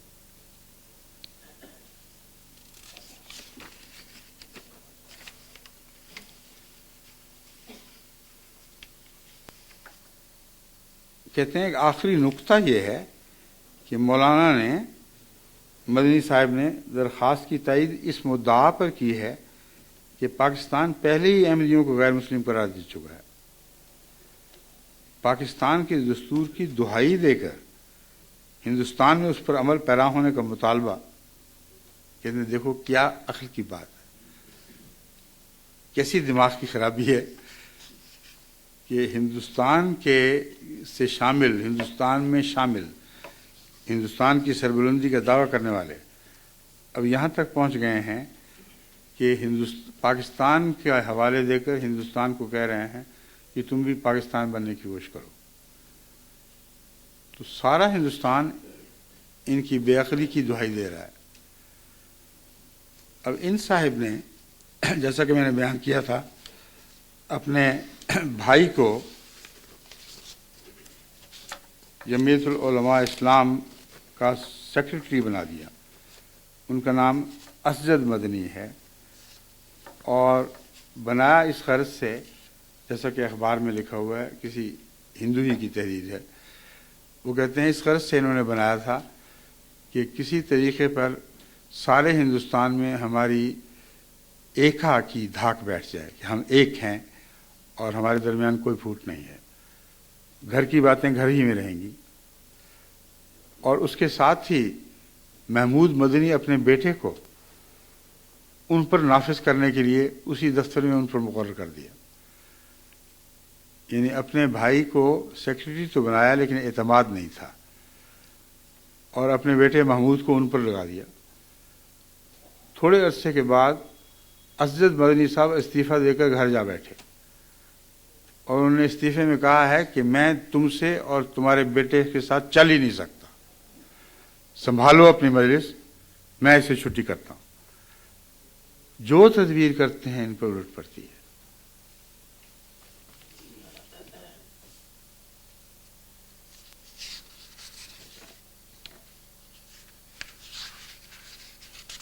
اب سنیے ان کا ایک جلسہ جس کو خدا نے کس طرح بکھیر کر تتر بتر کر دیا، اور جماعت احمدیہ کو خدا تعالیٰ نے توفیق عطا فرمائی کہ اس کے مقابل پر بہت کامیابی سے جلسے کر سکیں۔ انہوں نے ہندوستان کے ایک صوبے میں اس بنا پر جلسہ کیا اکٹھا کہ دنیا پر ثابت کر دیں کہ اب ہم سب اکٹھے ہو چکے ہیں اور ایک ہو کر ہم احمدیت کا مقابلہ کریں گے۔ اس جلسے میں انہوں نے اس خیال سے کہ دنیا پر ثابت ہو کہ ہم اب بریلوی اور دیوبندی نہیں رہے بلکہ ایک ہو گئے ہیں، انہوں نے بریلویوں کو بھی دعوت دی اور دیوبندیوں کو بھی دعوت دی، اور دیوبندیوں اور بریلویوں سے جلسہ آگاہ بھی اور جلسہ کا اسٹیج بھی بھر گئے۔ اور یہ ظاہر دیوبندیوں نے یہ سارا کروایا تھا، اصل میں یہ ظاہر کرنے کے لیے کہ دیکھو ہم کتنے فراخ دل ہیں۔ پہلے بریلوی مولوی صاحب کو دعوت دی جو بہت چوٹی کے مولوی تھے، اور کہا کہ آپ تقریر کا آغاز کریں۔ ان صاحب کا دماغ ایسا پھرا کہ تقریر کا آغاز ہی دیوبندیوں کی مخالفت سے شروع کر دیا، اور ایسی گالیاں دی دیوبندیوں کو، ایسا برا بلا کہا، اور ان کے حوالوں سے ایسا گند اچھالا ان پر کہ چٹوں پر چٹیں جانی شروع ہو گئی اسٹیج پر کہ مولوی صاحب بس کرو، کافی ہو گئی۔ وہ چٹوں کو اٹھا کے ایک طرف پھینکتے جاتے تھے اور جوش میں اور بھی آگے بڑھتے جاتے تھے۔ یہ تھا احمدیت کے خلاف یکتائی کا اظہار۔ لازماً اس کا نتیجہ وہی نکلنا تھا جو خدا کی تقدیر نے نکالنا تھا۔ جب ان کے بعد دیوبندی مقرر کی باری آئی، اس نے وہ گند اچھالا بریلیوں پر، سارا جلسہ جو احمدیت کی خاطر تھا احمدیت کا نام بھی نہیں آیا اس میں۔ وہ سر پھٹول ہوئی ہے، اتنا لڑے ہیں آپس میں اور اتنی بےہودہ گندی باتیں کی ہیں کہ ہندوستان کی جماعت نے جو اس کو کور دیا ہے وہ کہتے ہیں ہماری معذرت پیش ہے، ہم ان باتوں کو لکھ نہیں سکتے۔ نہایت ہی غلیظ زبان استعمال کی ہے۔ یہ احمدیت کے خلاف ہندوستانی مولویوں کا اجتماع اس طرح آج کل ظاہر ہو رہا ہے۔ ایک مولوی صاحب نے بیڑا اٹھایا کہ وہ جماعت کی مخالفت میں دن رات اپنی خدمات پیش کر دیں گے، اور بڑی شدید مخالفت شروع کی۔ ان کے متعلق جہاں تک مجھے یاد ہے وہ پہلے ابتدا میں مسلمان تھے، پھر ہندو ہو گئے تھے، غالباً پھر مسلمان بنے ہیں، مگر ایک اور مولوی ہوگا یا یہ ہوگا، اس وقت اس کی بحث نہیں۔ جس مولوی کی میں بات کر رہا ہوں انہوں نے بہت شدید مخالفت کی، اور اعلان کر دیا کہ اب میرے ہوتے ہوئے اب یہاں جماعت نہیں پھیل سکتی، ناممکن ہے۔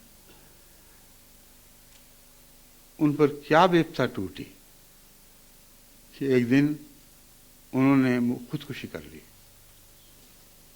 اور خودکشی ایسی جگہ جا کر کی کہ ان کی لاش کی تلاش میں ان کے باپ اور سارے سرگرداں پھرتے رہے، یہاں تک کہ اس مولوی کی لاش کو اس حال میں پایا کہ کتے اسے گھسیٹ رہے تھے اور کیڑے پڑ چکے تھے، اور اتنی بدبو اٹھ رہی تھی کہ اس کے قریب جانا ممکن نہیں تھا، سوائے اس کے والد یا ایک دو عزیزوں کے کوئی مسلمان اس کے جنازے میں شریک نہیں ہوا۔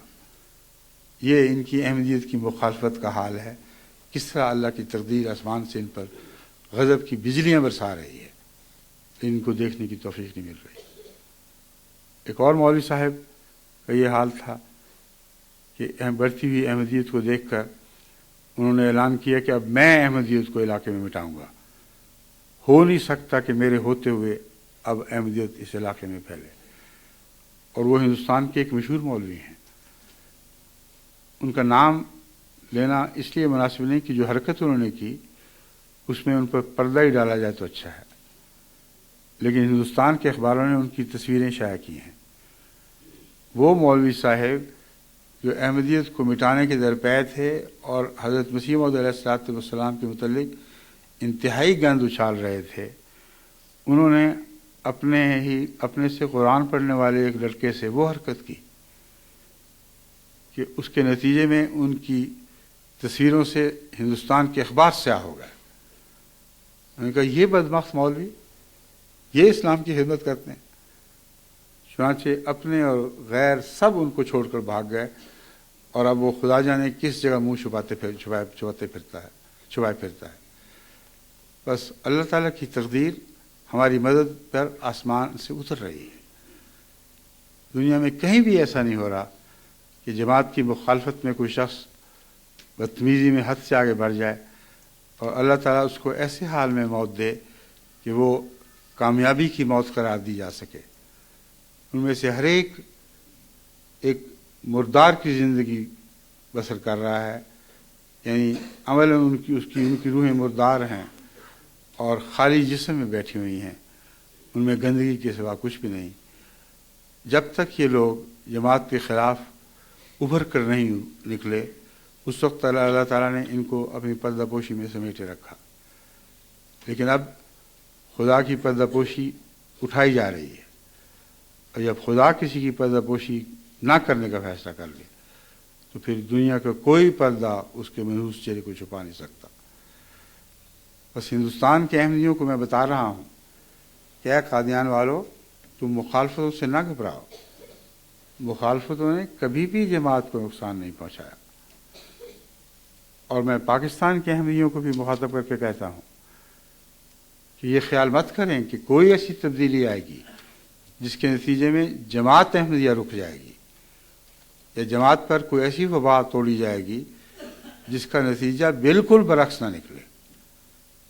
مجھے گزشتہ تاریخ پر نظر ڈال کر ایک واقعہ دکھاؤ،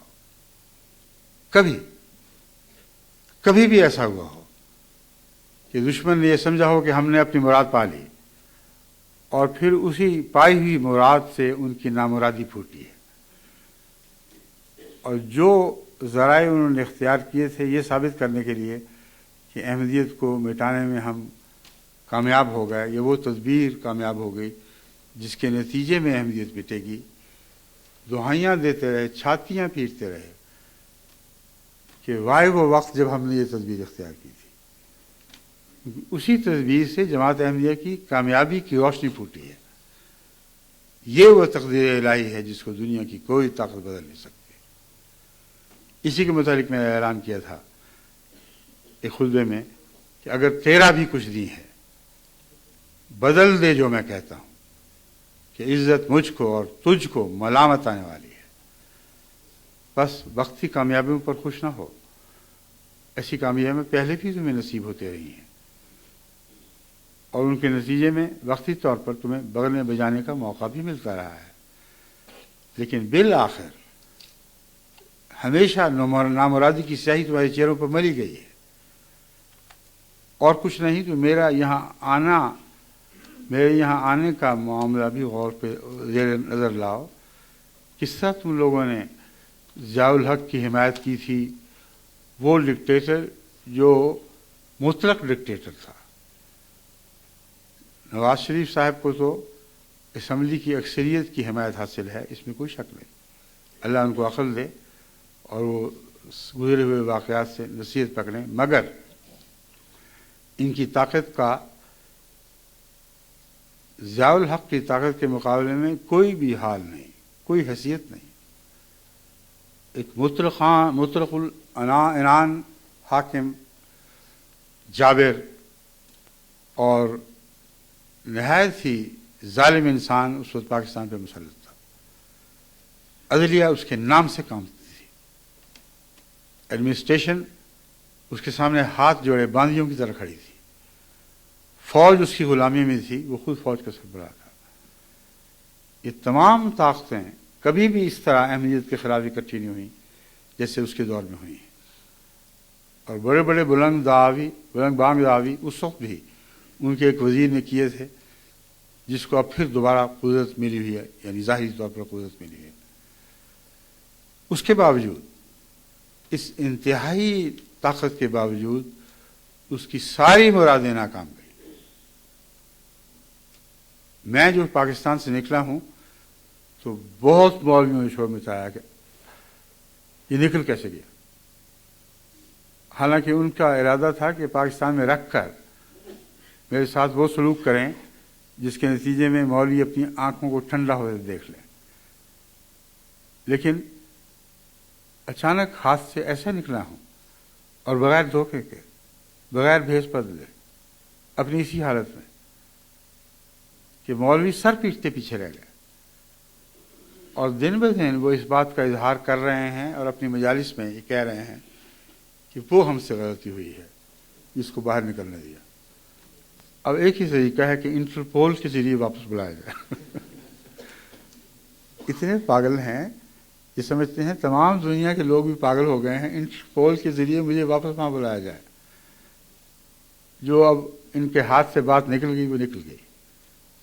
تقدیر الہی نے اس کے جو نتائج پیدا کیے ہیں، یہ آج ایک نتیجہ جو آپ دیکھ رہے ہیں. دیکھو کس طرح خدا نے ایک جہان کو جھکا دیا. یہ کہا کرتے تھے کہ احمدی تو 1,00,000 بھی نہیں ہے. جب میں نکلا ہوں تو یہی آوازیں تھیں کہ یہ جھوٹ بول رہے ہیں، یہ تو 1,00,000 بھی نہیں ہے. بات تک بھی یہی آوازیں کچھ دیر تک بلند ہوتی رہیں. لیکن اب ان کی آنکھوں نے دیکھ لیا ہے کہ گزشتہ 1 سال میں 30,00,000 سے زیادہ احمدی ہوئے ہیں. جو جماعت کی ساری تاریخ کے احمدی اکٹھے کر لو تو میرے نکلنے کے وقت 30,00,000 احمدی نہیں تھے. یہ حقیقت ہے. 1 سال میں اللہ تعالیٰ نے 30,00,000 احمدی کی. اگر خدا ہماری تائید میں کھڑا نہ ہوتا تو کیسے ممکن تھا. یہ آگ ہے جو ان کو لگی ہوئی ہے. اس آگ کے نتیجے میں اب یہ مجبور ہیں یہ کہنے پر کہ ہم نے ایسی اسکیمیں بنا لی ہیں، اور وہ اسکیمیں رفتہ رفتہ ظاہر بھی ہو رہی ہیں، کہ جن کے نتیجے میں اب ہم یہ کہہ سکیں گے کہ ہم نے اس جماعت کو میڈیا میٹ کر دیا. مگر یہ احمقانہ خواب ہیں. یہ خواب وہ ہیں جو تقدیر الہی سے ٹکرانے والے خواب ہیں. میں یہ اعلان کرتا ہوں کہ جو چاہو کر گزرو، اپنی تمام فوجیں سمیٹ لاؤ، جو کچھ احمدیت کے خلاف کارروائی کرنی ہے کرو، مگر خدا واحد و یگانہ کی قسم کھا کر کہتا ہوں کہ احمدیت ضرور جیتے گی. اور اپنی ہر کوشش کے بعد تم اپنے سر پیٹو گے، اپنی چھاتیاں پیٹو گے کہ ہمیں کیا ہو گیا تھا کہ ہم نے کیا. اب انہی کوششوں کے نتیجے میں جماعت احمدیہ پہلے سے بہت بڑھ کر ترقی کر رہی ہے.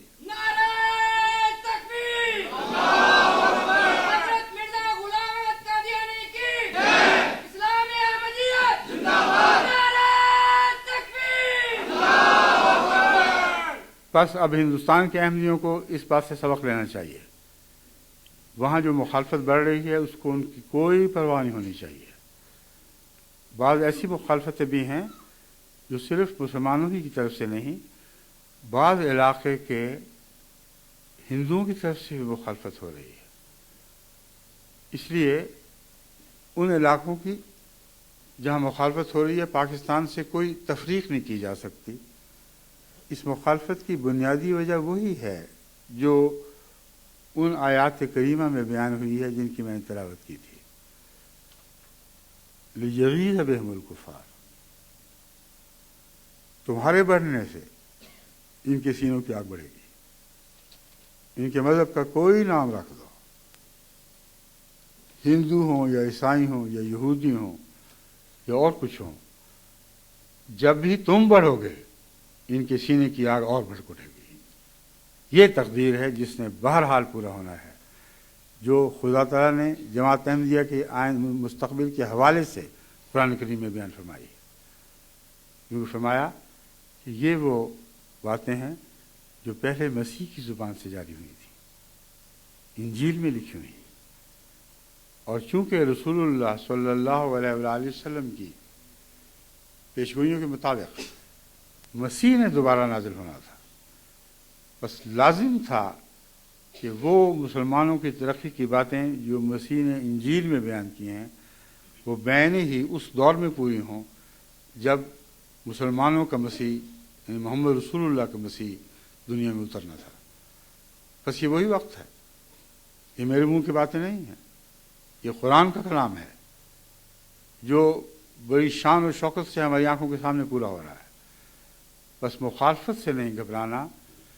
ہندوؤں نے بھی جیسا کہ میں نے بیان کیا ہے ان علاقوں میں مخالفت کی جہاں جماعت ترقی کر رہی ہے. وہ ہندوؤں کا علاقہ تھا، اس کا نام لینے کی ضرورت نہیں. واقعہ جو ہمارے دو مبلغین کو پیش آیا وہ یہ ہے کہ اس علاقے میں انہوں نے تبلیغ کی نیت کی اور جو احمدی پہلے ہو چکے تھے ان کو تقویت دینے کے لیے انہوں نے اس کو سفر اختیار کیا. لیکن ان کو علم نہیں تھا کہ ان کے پیچھے سینکڑوں شرپسند ہندوؤں کی ٹولی چل رہی تھی جو داؤ کے انتظار میں تھے کہ جس گھر میں یہ داخل ہوں اس گھر کو بھی پھونک دیں اور ان کو بھی برباد کر دیں. وہ رستے میں بھی حملہ کر سکتے تھے مگر ان کی شرارت اور طرح کی تھی. وہ چاہتے تھے جس گھر نے ان کو پناہ دی اس کو پھونک ڈالیں تاکہ آئندہ کوئی گھر بھی احمدیت کو پناہ نہ دے. وہ پیچھے پیچھے آ رہے تھے، ان کو خبر بھی نہیں. ان بیچاروں نے ایک دروازہ کھٹکھٹایا. وہ شخص شاید کوٹھے سے دیکھ رہا تھا کہ ان کا پیچھا کس سے کیسے ہو رہا ہے. اس نے دروازہ پہلے تو بھیڑے رکھا، اندر آنے کی اجازت بھی نہ دی.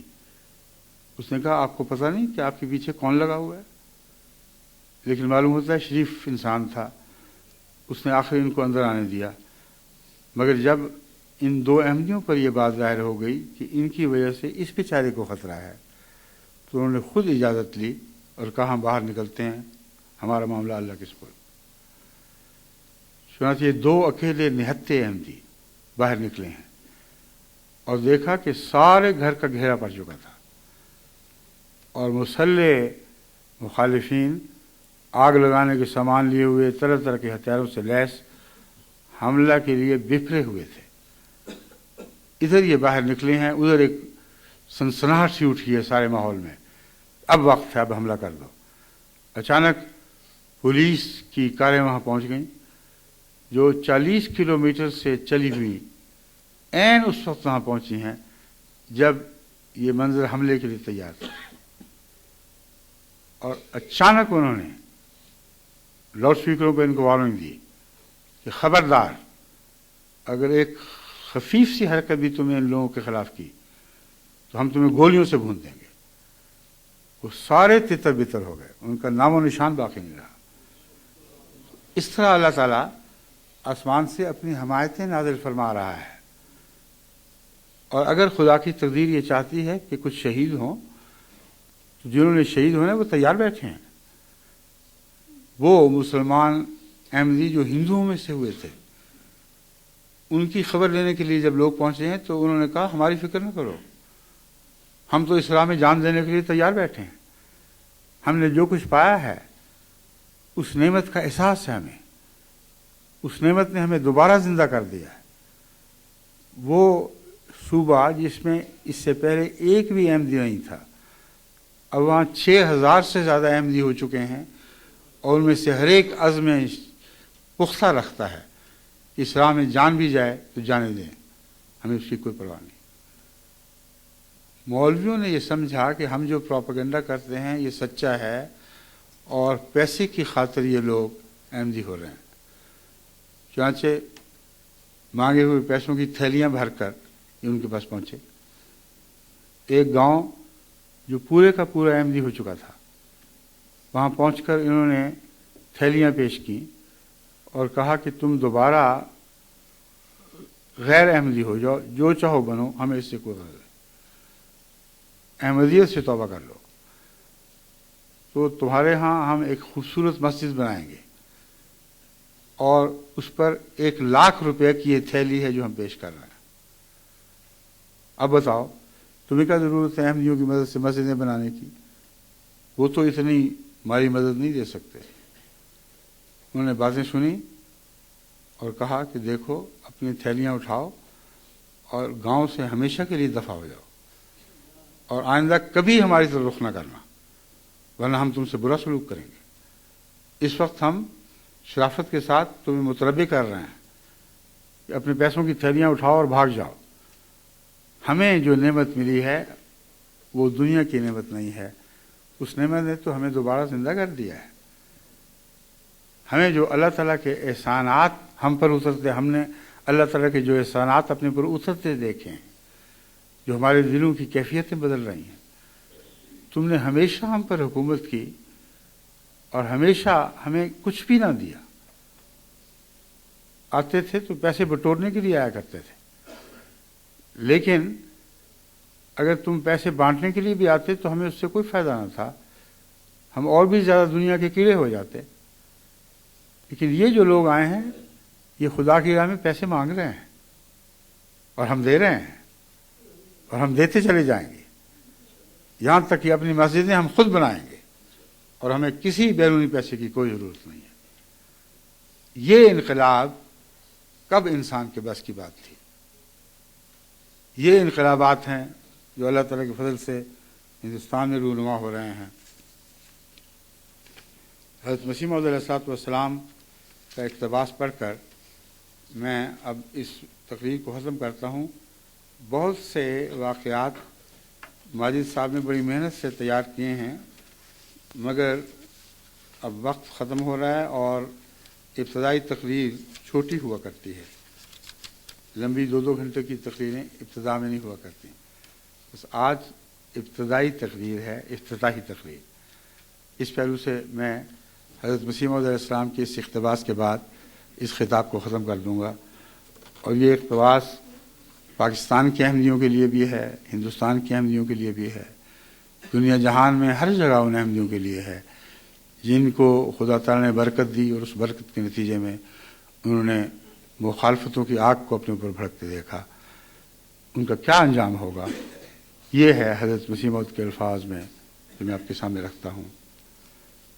فرماتے ہیں مخالف چاہتے ہیں کہ میں نابود ہو جاؤں اور ان کا کوئی ایسا داؤ چل جائے کہ میرا نام و نشان نہ رہے۔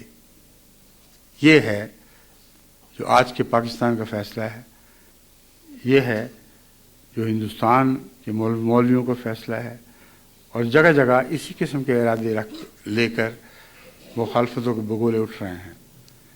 مخالف چاہتے ہیں کہ میں نابود ہو جاؤں اور ان کا کوئی ایسا داؤ چل جائے کہ میرا نام و نشان نہ رہے، مگر وہ ان خواہشوں میں نامراد رہیں گے، مگر وہ ان خواہشوں میں نامراد رہیں گے اور نامرادی سے مریں گے، اور بتیرے ان میں سے ہمارے دیکھتے دیکھتے مر گئے اور قبروں میں حسرتیں لے گئے، مگر خدا تعالیٰ میری مرادیں پوری کرے گا۔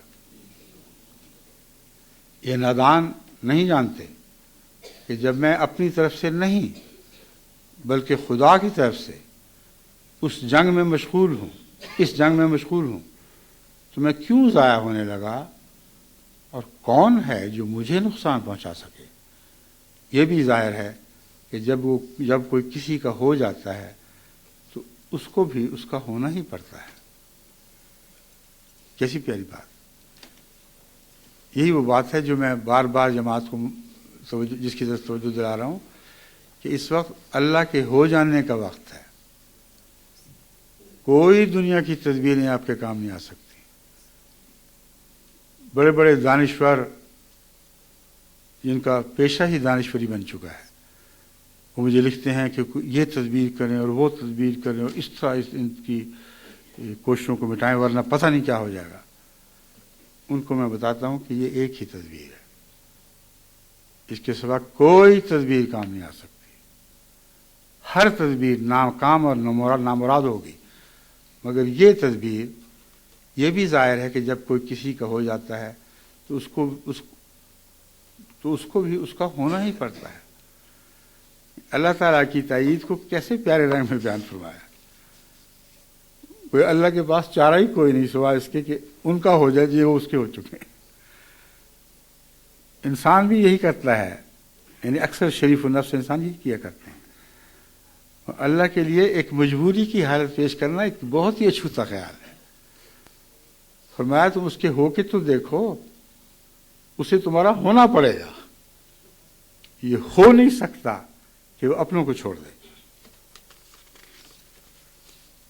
پھر فرماتے ہیں میری روح میں وہی سچائی ہے جو ابراہیم علیہ السلام کو دی گئی تھی. مجھے خدا سے ابراہیمی نسبت ہے. کوئی میرے بھید کو نہیں جانتا مگر میرا خدا. مخالف لوگ ابس اپنے تئیں تباہ کر رہے ہیں. میں وہ پودا نہیں ہوں کہ ان کے ہاتھ سے اکھڑ سکوں.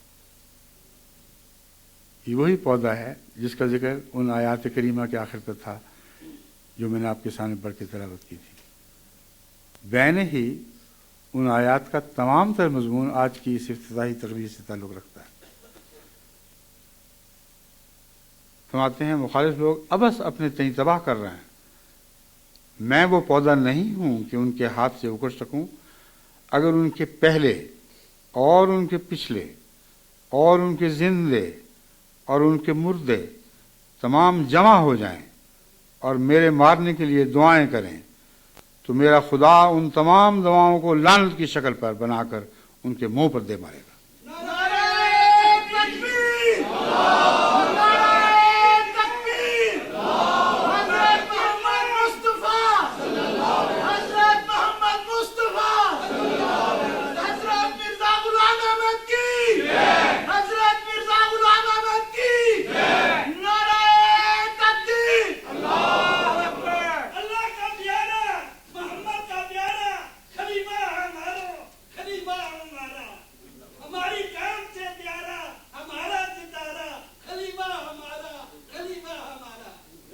دیکھو صدہا دانش مند آدمی آپ لوگوں کی جماعت سے نکل کر ہماری جماعت میں ملتے جاتے ہیں. دیکھو صدہا دانش مند آدمی، یہ ایک ایسا دعویٰ ہے جس کو دشمن کو قبول کرنے کی مجبوری ہے. ان کا بہترین حصہ ان کو چھوڑ کر ہمارے ساتھ شامل ہو رہا ہے. ہمارا بدترین حصہ ہمیں چھوڑ کر ان کے ساتھ شامل ہو رہا ہے. اور وہ اس بدترین کو سینے سے لگاتے اور قبول کرتے اور نعرے لگاتے کہ دیکھو ہم جیت گئے اور ان کا گند ہم نے اپنے سینوں سے لگا لیا. اس حقیقت میں کوئی شک نہیں. ان کو تسلیم کرنا پڑتا ہے. وہ گیمبیا کا ملا جس کے انجام کا آپ کو علم ہے، کس بد انجام کو پہنچا، اس نے تقریر میں احمدیت کی مخالف تقریر میں ایک یہ وجہ بھی مخالفت کی بیان کی کہ ہم کیوں نہ ان کے مخالف ہوں کہ گیمبیا کے بہترین لوگ احمدی ہو رہے ہیں. پنجابی میں کہتے ہیں رہند خوند. جو رہند خوند رہ گئی ہے وہ اس ملا کے ساتھ ہے. اور جو بہترین ہیں، جو گیمبیا کی سوسائٹی کا خلاصہ ہیں، وہ یہ امام فاتی اعلان کر رہا ہے کہ ہم کیوں نہ مخالف ہوں، ہمارے بہترین لوگ تو یہ سمیٹے لیے چلے جا رہے ہیں. ہر جگہ یہی حال ہے. خدا تعالیٰ کے فضل سے ان کی سوسائٹیوں کے بہترین لوگ ہمارے اندر داخل ہو رہے ہیں. لیکن وہ جو بدترین کہلاتے تھے ان کا بھی یہ حال ہے کہ وہ چوروں سے قطب بنائے گئے ہیں. ان کی بدترین کیفیات ان کو اس طرح چھوڑ بھاگی ہیں جیسے ایک پرندہ گھونسلے سے نکل جائے اور پھر کبھی واپس نہ آئے. بڑے بڑے خدا ترس لوگ ان میں پیدا ہوئے ہیں، بڑے بڑے ولی اولیاء اللہ ان میں پیدا ہوئے ہیں. بس تمہارے گند کو ہم پاکیزگیوں میں تبدیل کرنے والے ہیں، تمہارے نیکوں کو ہم سمیٹنے والے ہیں. تم ہم سے کیسا مقابلہ کر سکو گے؟ اپنی عقل میں غور کر کے دیکھو. خدا را کچھ عقل کر کے ان واقعات کا تجزیہ کرو. ان میں سے ایک بھی ایسی بات نہیں جو غلط ہو، تم جانتے ہو کہ غلط نہیں. پاکستان کے بدترین ملا بھی جانتے ہیں کہ یہ ایک حقیقت ہے جس میں ایک ذرہ برابر بھی شک نہیں کہ جو بہترین ہیں وہ ہم سے مل رہے ہیں، اور اگر بدترین تھے تو بہترین بن بن کر ہم سے مل رہے ہیں. اور ہمارے بدترین چند دن ان کے لیے دیگیں پکانے کا موجب بنتے ہیں، ان کے حلوے مانڈے کھا کر پھر اسی گند میں مبتلا ہو جاتے ہیں. چور اچکے جو پہلے بھی ایسے ہی تھے بعد میں بھی ویسے ہی رہتے ہیں. حضرت مسیح موعود علیہ السلام فرماتے ہیں آسمان پر ایک شور برپا ہے اور فرشتے پاک دلوں کو کھینچ کر اس طرف لا رہے ہیں. اب اس آسمانی کارروائی کو کیا انسان روک سکتا ہے؟ بھلا اگر طاقت ہے تو روکو. وہ تمام مکر و فریب جو نبیوں کی مخالفت کرتے رہے ہیں وہ سب کرو، اور کوئی تدبیر اٹھا نہ رکھو.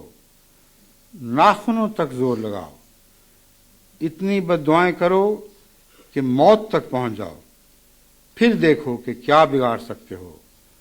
خدا کے آسمانی نشان بارش کی طرح برس رہے ہیں. اب MTA کے ذریعے تو اللہ تعالیٰ کے فضل سے اس کثرت سے برس رہے ہیں کہ آپ لوگوں کو اندازہ نہیں کہ کتنی بھاری تعداد اس وقت دنیا میں قادیان کے جلسے میں شامل ہو چکی ہے. جہاں رات کا کوئی بھی وقت ہو، دن کا کوئی بھی وقت ہو، آنکھیں ٹیلی ویژن سے جمی ہوئی ہیں، اور وہ اللہ تعالیٰ کے فضل سے اس قادیان کے جلسے میں شامل ہو کر ہماری دعاؤں میں شریک ہیں، اور ان پیشگوئیوں کے پورا ہونے سے روحانی لذت پا رہے ہیں جن کا میں ذکر کر رہا ہوں. آسمانی نشان بارش کی طرح برس رہے ہیں، مگر بدقسمت انسان دور سے اعتراض کرتے ہیں. یہ کلام ہے عارف باللہ کا. بدقسمت انسان دور سے اعتراض کرتے ہیں. قرآن کریم نے اسے ضلالم بعیدہ قرار دیا ہے، یعنی ان کو روحانی لحاظ سے ہمارے قریب پھٹنے کی بھی طاقت نہیں ہے. وہ اور دنیا کے لوگ ہیں اور اتنی دوری سے دیکھتے ہیں کہ ان کو دکھائی بھی کچھ نہیں دیتا. کوئی دیکھنے کے لیے قریب آئے تو اسے حقیقت حال کا علم ہو، مگر یہ دور کی نظر سے دیکھ رہے ہیں. ان کی نظریں ان کو ہی دھوکہ دے رہی ہیں. وہ چیز دکھائی نہیں دے رہی جو ہم ہیں. اپنے خیالات کو ہی اپنی نظروں میں سمائے بیٹھے ہیں. بس یہ دور سے دیکھ رہے ہیں کہ فقرہ بہت ہی عجیب اور فصاحت و بلاغت کا مرقع ہے. بدقسمت انسان دور سے اعتراض کرتے ہیں. جن دلوں پر مہرے ہیں ان کا ہم کیا علاج کریں؟ یہ دور سے دیکھنے والے ہی ہیں جن کے دلوں پر مہرے ہیں. اے خدا تو اس امت پر رحم کر. بس اس دعا کے ساتھ میں اس تقریر کو اب ختم کرتا ہوں. لیکن وہ جو لوگ شامل ہوئے ہیں آج، جو غیر بھی آئے ہیں کثرت سے، ان کا خلاصہ کہاں ہے؟ جو انہوں نے شروع میں اطلاع بھیجی تھی کہ یہ بھی آ گیا وہ بھی آ گیا، یہ سب یہ جو بیرونی لوگ قادیان میں شامل ہوئے ہیں اس وقت یہ ہیں. محمد انعام غوری صاحب کی رپورٹ کے مطابق اس وقت 5 زبانوں میں وہاں تقاریر کا رواں ترجمہ ہو رہا ہے. مبوائین کا میں بتا چکا ہوں کہ بڑی کثرت سے شامل ہوئے ہیں. اس کے علاوہ شعبہ پریس کی رپورٹ کے مطابق دہلی، کلکتہ، جلندھر اور امرتسر سے 21 اخبارات کے نمائندے آئے ہوئے ہیں. اس طرح اللہ تعالیٰ توجہ دلا رہا ہے. ہندوستان میں ہماری تعداد کی حیثیت تو کچھ بھی نہیں، 6 لاکھ بھی ہو تو کچھ بھی نہیں، لیکن اس قدر روب ہے جماعت کا اور جماعت کی سچائی کی دلوں پر ایسی دھاک بیٹھی ہوئی ہے، مخالفین بھی خواہ وہ کسی مذہب سے تعلق رکھتے ہوں دل سے جانتے ہیں کہ یہ سچے لوگ ہیں، اور یہ احساس جو ہے یہ ٹیلی ویژن کے ذریعے بھی بڑھتا اور پھیلتا چلا جا رہا ہے۔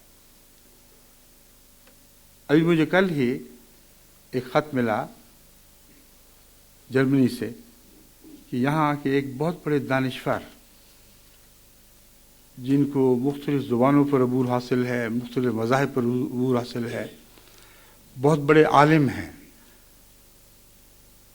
وہ آپ کو ٹیلی ویژن پر دیکھ رہے ہیں، اور انہوں نے مل کر مجھ سے اس خواہش کا اظہار کیا ہے کہ میں اس شخص سے ضرور ملوں گا، اس لیے کہ میں جو چہرہ دیکھتا ہوں میرا دل اس یقین سے بھرا ہوا ہے کہ یہ شخص جو کہتا ہے سچ کہتا ہے، جھوٹ نہیں بولتا، اس لیے جو بھی وہ کہتا ہے میں مانتا جا رہا ہوں، مگر مجھے پتہ بھی نہیں لگ رہا کہ کیا کہہ رہا ہے،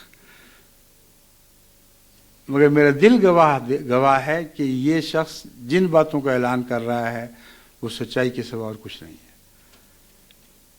بس یہ تو ایک اظہار ہے جو ہم تک پہنچا ہے، ہزارہ ایسے اظہارات ہیں جن کی عمومی خبریں تو پہنچتی ہیں، اس طرح معین پیغام ہر دفعہ نہیں پہنچتے، معین بھی پہنچتے ہیں لیکن اکثر عمومی خبریں کہ کثرت کے ساتھ لوگ ٹیلی ویژن دیکھنے لگ گئے ہیں کیونکہ ان کو احمدیت کے ان پیغامات میں جو ٹیلی ویژن کے ذریعے پہنچ رہے ہیں سچائی دکھائی دیتی ہے۔ بعض ایسے ہیں اور کثرت سے ہیں اب ایسے جن کو کچھ بھی سمجھ نہیں آتی، وہ جو دیکھتے ہیں ان کو پتہ ہے کہ یہی ہونا چاہیے، یہی سچائی ہے۔ بس اس پہلو سے اللہ تعالیٰ کے فضل سے جو سچے لوگ ہیں یا جن کے دل صاف ہیں انہوں نے تو اس طرح جھکنا ہی جھکنا ہے۔ پاکستان کے لیے اب یہ ایک شرم کی بات ہے کہ ہندوستان کے صحافی دیکھو کیسے آزاد ہیں کہ جو صداقت کے متلاشی ہیں، اور ان لوگوں سے جو بہت ہی تعداد میں تھوڑے اور دنیاوی لحاظ سے بے اثر ہیں ان لوگوں سے اتنا متاثر ہو چکے ہیں کہ دور دور سے قادیان کے اس جلسے میں شرکت کے لیے آتے ہیں۔ حضرت مسیح موعود علیہ السلام کا یہ شعر ان کے حق میں پورا اتر رہا ہے، اب دیکھ لو یہ کیسا رجوع جہاں ہوا، ایک مرجع خواص یہی قادیاں ہوا۔ کہتے ہیں شعبہ پرس کی رپورٹ کے مطابق دہلی، کلکتہ، جلندھر اور امرتسر سے 21 اخبارات کے نمائندے آئے ہوئے ہیں، اور اب تک 9 اخبارات میں جلسہ کے متعلق اور جماعت احمدیہ کے تعارف سے مختلف خبریں شائع ہو چکی ہیں، اور اس کے علاوہ بہت سے بعض اسمبلی کے ممبران اور وزیر بھی جن کا اس رپورٹ میں ذکر نہیں کسی اور میں ذکر تھا، مجھے علم نہیں کہ کہاں ہے، کہاں گئی؟ ہاں، ایک کا ذکر ہے، کہتے ہیں پہلے اجلاس میں ہمارے ممبر پارلیمنٹ جناب رگھو نندن لال بھاٹیا یا بھائیا رگھو نندن لال بھائیا صاحب اور مقامی حلقہ کے MLA صاحبان بھی تشریف لائے۔ اب یہ جا چکے ہیں یا نہیں جا چکے، پر ان کا شکریہ ادا کرنا ہم پر لازم ہے۔ یہ اپنے علاقے کے معززین ہیں جن کا جماعت احمدیہ کے مذہب سے تعلق نہیں، پر جماعت احمدیہ میں کوئی سچائی انہوں نے ضرور دیکھی ہے کہ اس کی تائید میں اس اظہار کی خاطر کہ ہم آپ کو پسند کرتے ہیں، یہ بھی تکلیف اٹھا کر وقت قربان کر کے ہمارے جلسے میں پہنچے۔ بس وہ سب ہندو یا سکھ یا دوسرے مسلمان اور تمام شرکائے جلسہ جو اس وقت قادیان کے جلسے میں شریک اس تقریر کو ٹیلی ویژن پر دیکھ بھی رہے ہیں اور سن بھی رہے ہیں، میں تمام جماعت انگلستان کی طرف سے بھی اور تمام جماعت احمدیہ عالم کی طرف سے بھی ان کو السلام علیکم ورحمۃ اللہ وبرکاتہ کہتا ہوں اور ان کو مبارکباد دیتا ہوں اس جلسے کی کامیابی پر۔ اور امید رکھتا ہوں کہ آئندہ جلسے اس سے بہت بڑے بڑے ہوا کریں گے۔ اگر آپ نے مجھے ہندوستان بلانا ہے تو میرے آنے سے پہلے اپنے جلسے اتنے بڑے کریں کہ جو قادیان سے رخصت ہوتے ہوئے آخری جلسہ میں نے دیکھا تھا کم سے کم اتنا ہو جائے، اس سے زیادہ ہو تو سر آنکھوں پر، جی آئیاں ہو۔ اس لیے اس میرے پیغام کو پلے سے باندھ لیں اور ایسی جان لڑائیں احمدیت کی اشاعت اور ترویج کے لیے کہ قادیان پھر ان نعرہ تکبیر سے گونج اٹھے جن نعرہ تکبیر سے ایک وقت میں پارٹیشن سے پہلے گونجا کرتا تھا۔ جلسے کے نعرے سارے قادیان کے گھروں کو اپنی آوازوں سے بھر دیا کرتے تھے۔ وہ وقت آئے گا اور ضرور آئے گا، پر آج بھی آپ کے نعروں کی آواز سے ساری دنیا گونج رہی ہے۔ اللہ آپ کو مبارک کرے اور اللہ ہمیں مبارک کرے۔ اب اس اختتامی چند الفاظ کے ساتھ میں آپ کو اپنے ساتھ خاموش دعا میں شامل ہونے کی دعوت دیتا ہوں۔ آئیے دعا کر لیں۔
آمین۔